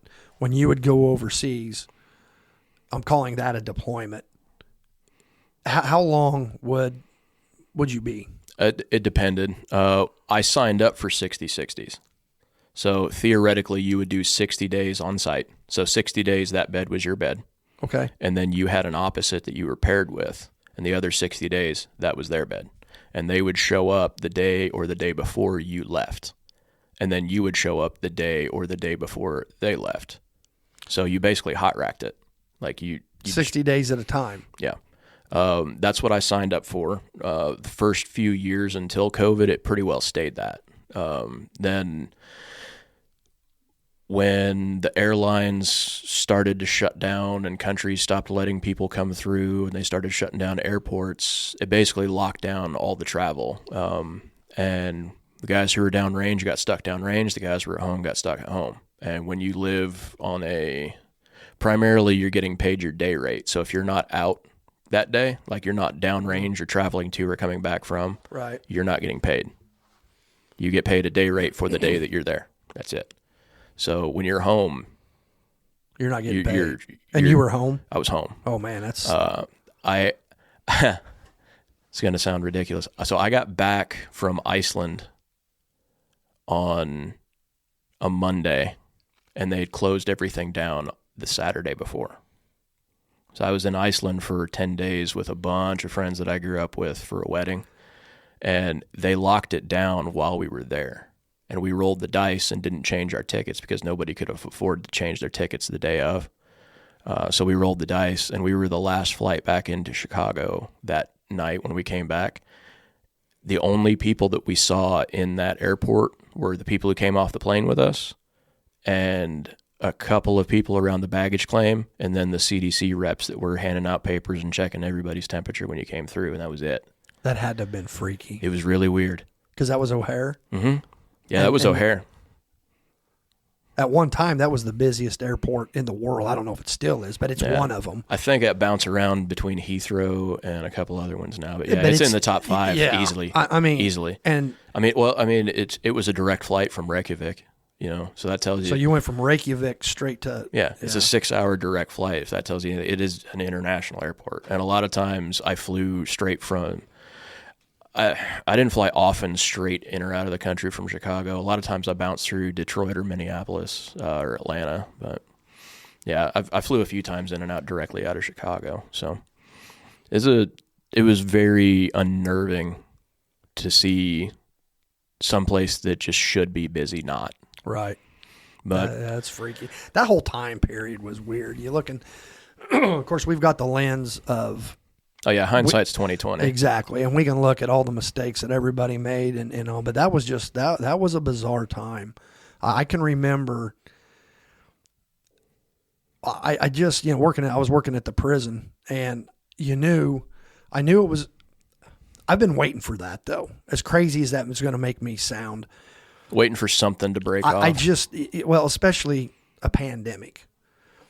In my mind, I've always said a pandemic is what's going to kick off this pinch point in history that we're at. That's going to cause, greater societal turbulence. Well, if nothing else, almost every movie starts with a pandemic or a natural disaster, or one then the other. But I've always been, I've kind of been waiting on. I remember the day I was up on the serving line at the prison in the dietary, and they ceased inmate movement, and here come the IEMA trucks in. The Illinois Emergency Management Agency.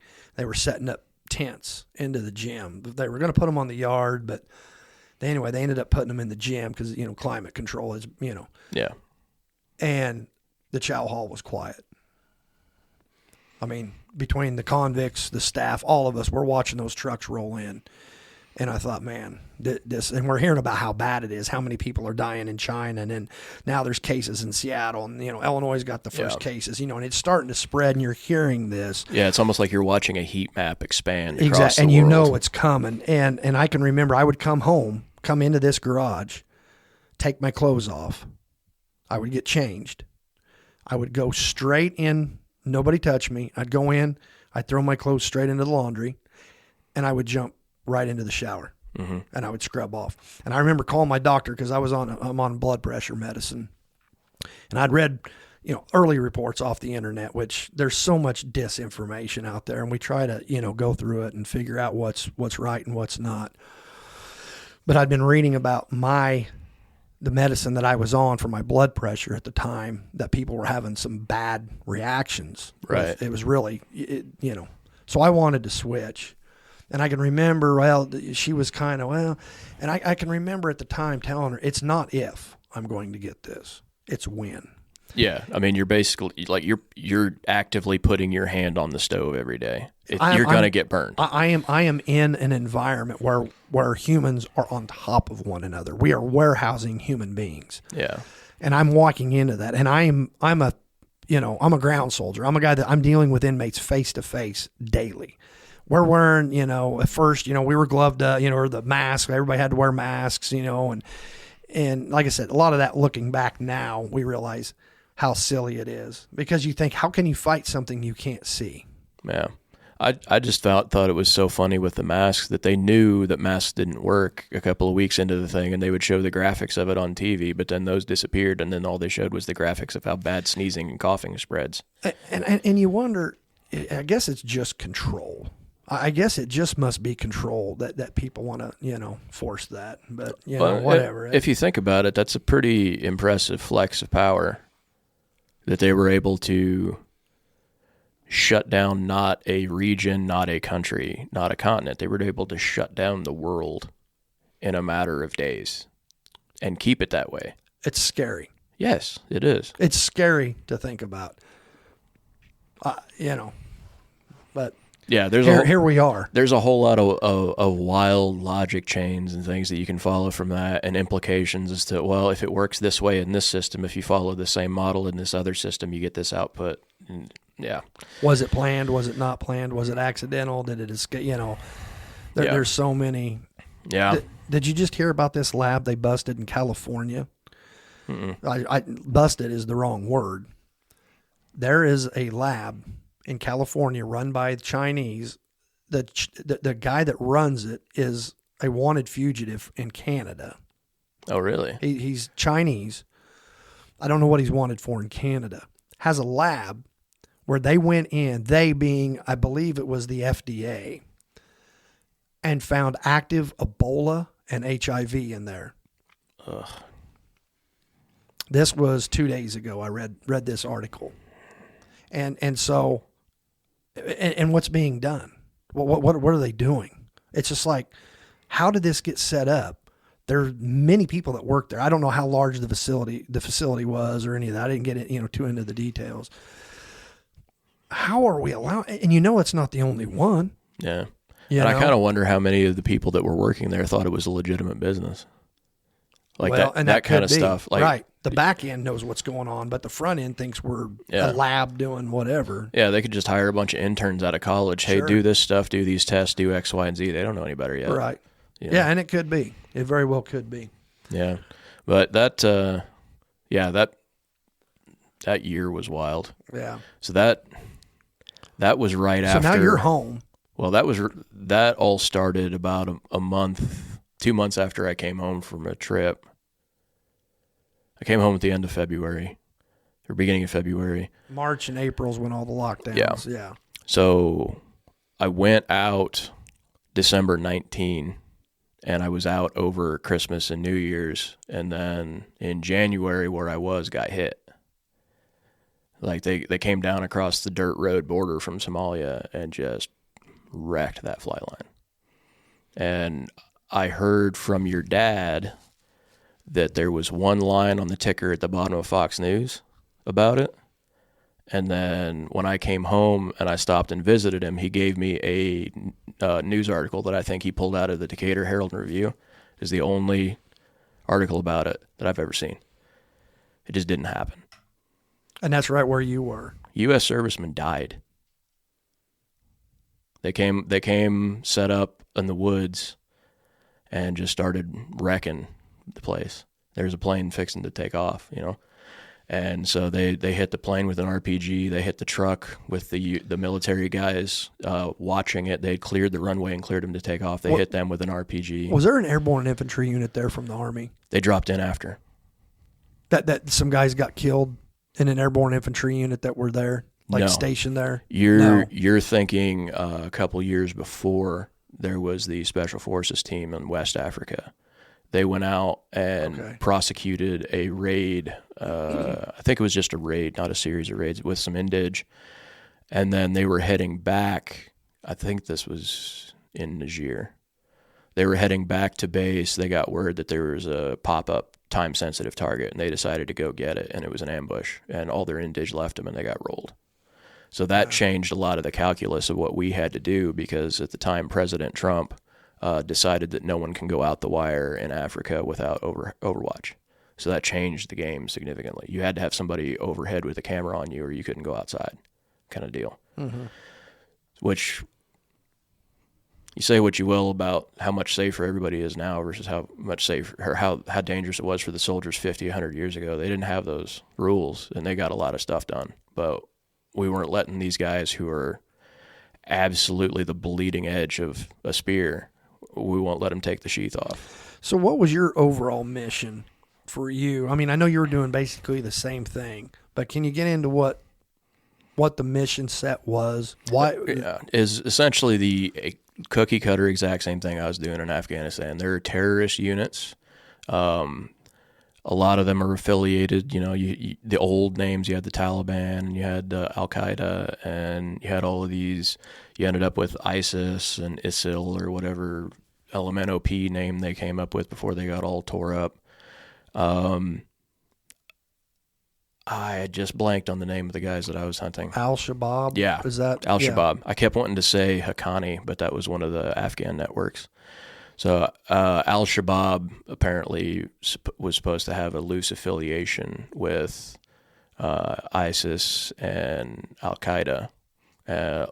Mostly finance, I think. But they were supposed to be kind of buddy, and they have been operating in Somalia and trying to get into the surrounding countries for a very long time. Like you're talking, that's like, I think that was an evolution of the warlords that they had to deal with around the time of the Black Hawk Down incident. Like it's an evolution of that. Right.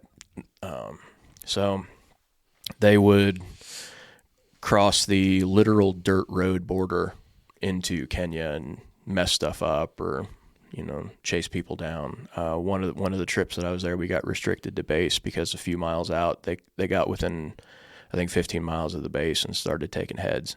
Like they would just walked up and said, "Are you a Christian?" "Yes." So we got restricted to base. We couldn't go to town anymore then. Yeah. But these guys set up and they were watching for a while. They got the lay of the land, and they hit the plane and they hit the truck with the two servicemen in it that were doing the airfield management stuff. They were clearing them for landing and takeoff, the ATC stuff, and they basically burned every plane that was out there to the ground. So it was a successful raid on their part. Pretty much. I mean, they posted pictures on Twitter while they were standing next to these planes before they burned them. How safe did you feel when you were? Safety wasn't a part of it. I was pissed. No. In general, not just this incident. Prior to this, whenever you were living in Kenya, Uganda, Djibouti. Obviously, I'm guessing there was a military presence where you were? Very minor. Like, it was basically the camp that I was on was the presence. So did the locals know what you were doing? You really can't hide it. I mean, obviously, you're not telling them. And but we were a compound on a Kenyan base. So a Kenyan military base? Yeah, okay. Kenyan naval base. And they had they had a pier on the water that they were supposed to tie their boats up to, and then they had a small airstrip, and we operated out of the airstrip. So we worked.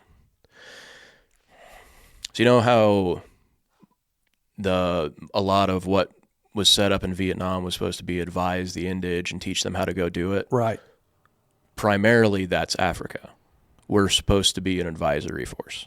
Okay. So there's folks that are places working with people to train them and teach them. They're the door kickers, so to speak. The door kickers are teaching people to kick doors, and then we're there to just kind of help. I got you. So most of what I did was more of that, what I was talking about, pattern of life. So they think somebody in this village might be a bad guy. Okay, well, we'll go watch that village for the next month and see if anybody shoots somebody in the face or if anybody does something crazy. A lot of it, I think, comes down to a little bit of a sixth sense and just being familiar with people and their behavior. You can kind of tell when somebody's acting a little squirrely. So you can tell when somebody's acting squirrely through binoculars. You can tell if somebody's acting squirrely through a camera. So you see somebody that keeps looking over their shoulder, and then they walk over and uncover something. Yeah, it's probably not something they're supposed to have. Right. It's not a birthday cake for his wife. Right. So, right. Stuff like that, or stuff like the guy with the cigarette on the side of the mountain. It's like I always kind of seem to find the right spot to look. So I don't really know why, but it just kind of felt that way. Yeah. But most of what they were doing was just kind of, I was doing Paul Blart stuff, observe and report.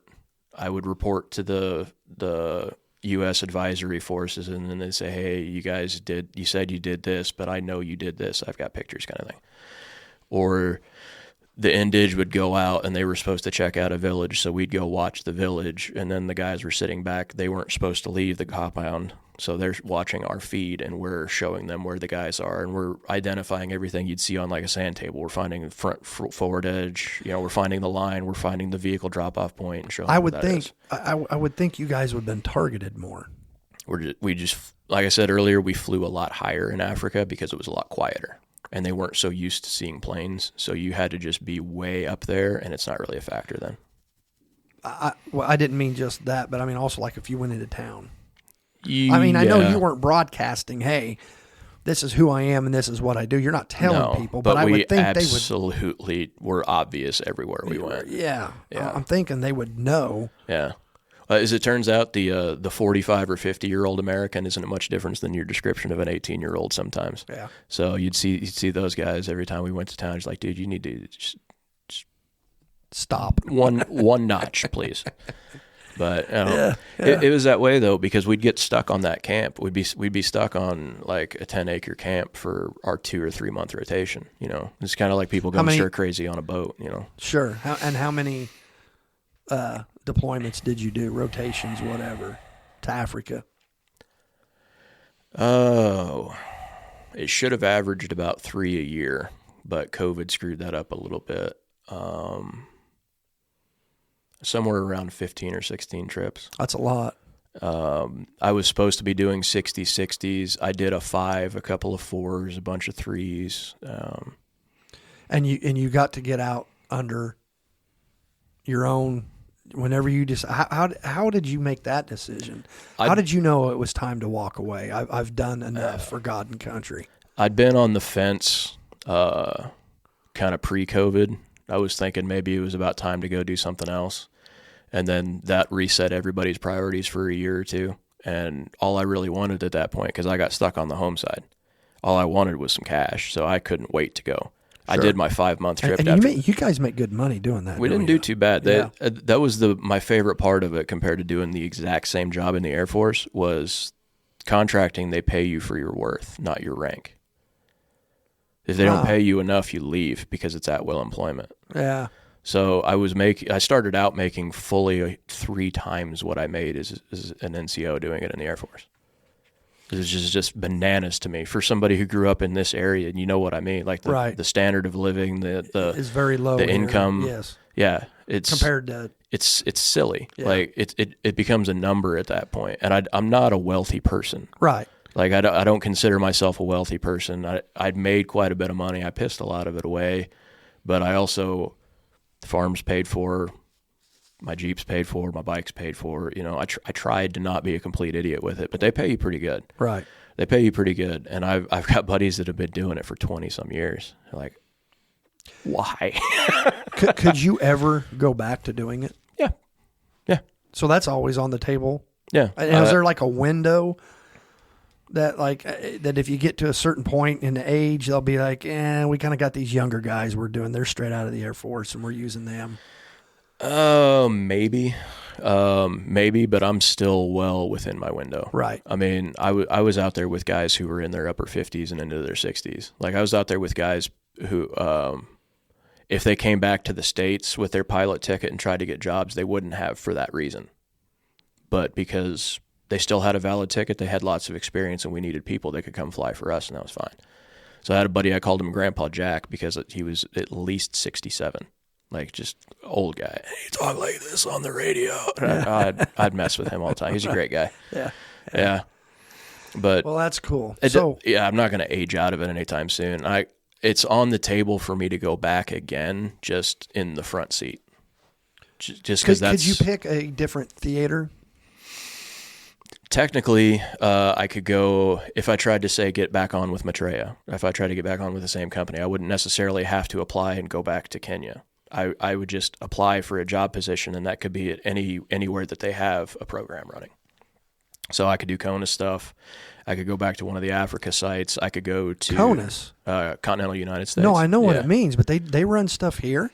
We had a special programs unit, and like I said, the company's background, like your origins, was in naval aviation. So a lot of the guys on special programs would either test new configurations or pieces of gear before it went out. Okay. And they would take those planes to do exercises. I thought for a second you were like, no, yeah, we're watching Americans do. Absolutely okay. not. All right. No. No, I got you. No, it's all testing and R&D type. A lot of what the guys in the special programs did was they would go to like the big Marine exercises out west. They'd go and support those. Right. Because I honestly think primarily because a lot of our senior folks still had contacts in the Marine Corps because they never really did anything that I'm aware of. They never tried to get into, say, the red and green flags at Nellis because that's a whole different contract. Like trying to get a contract for the Army versus the Navy or Marine Corps or Air Force. Well, Navy, Army, Air Force is just, they're completely different animals to try and get. But yeah, they would do some of that stuff in the States. I thought about trying to do that, but I got really used to when I was off. I like that. You're never going to have better than half a year off. You have a job that you have half a year off, but you can afford to live. That's amazing. That's pretty cool.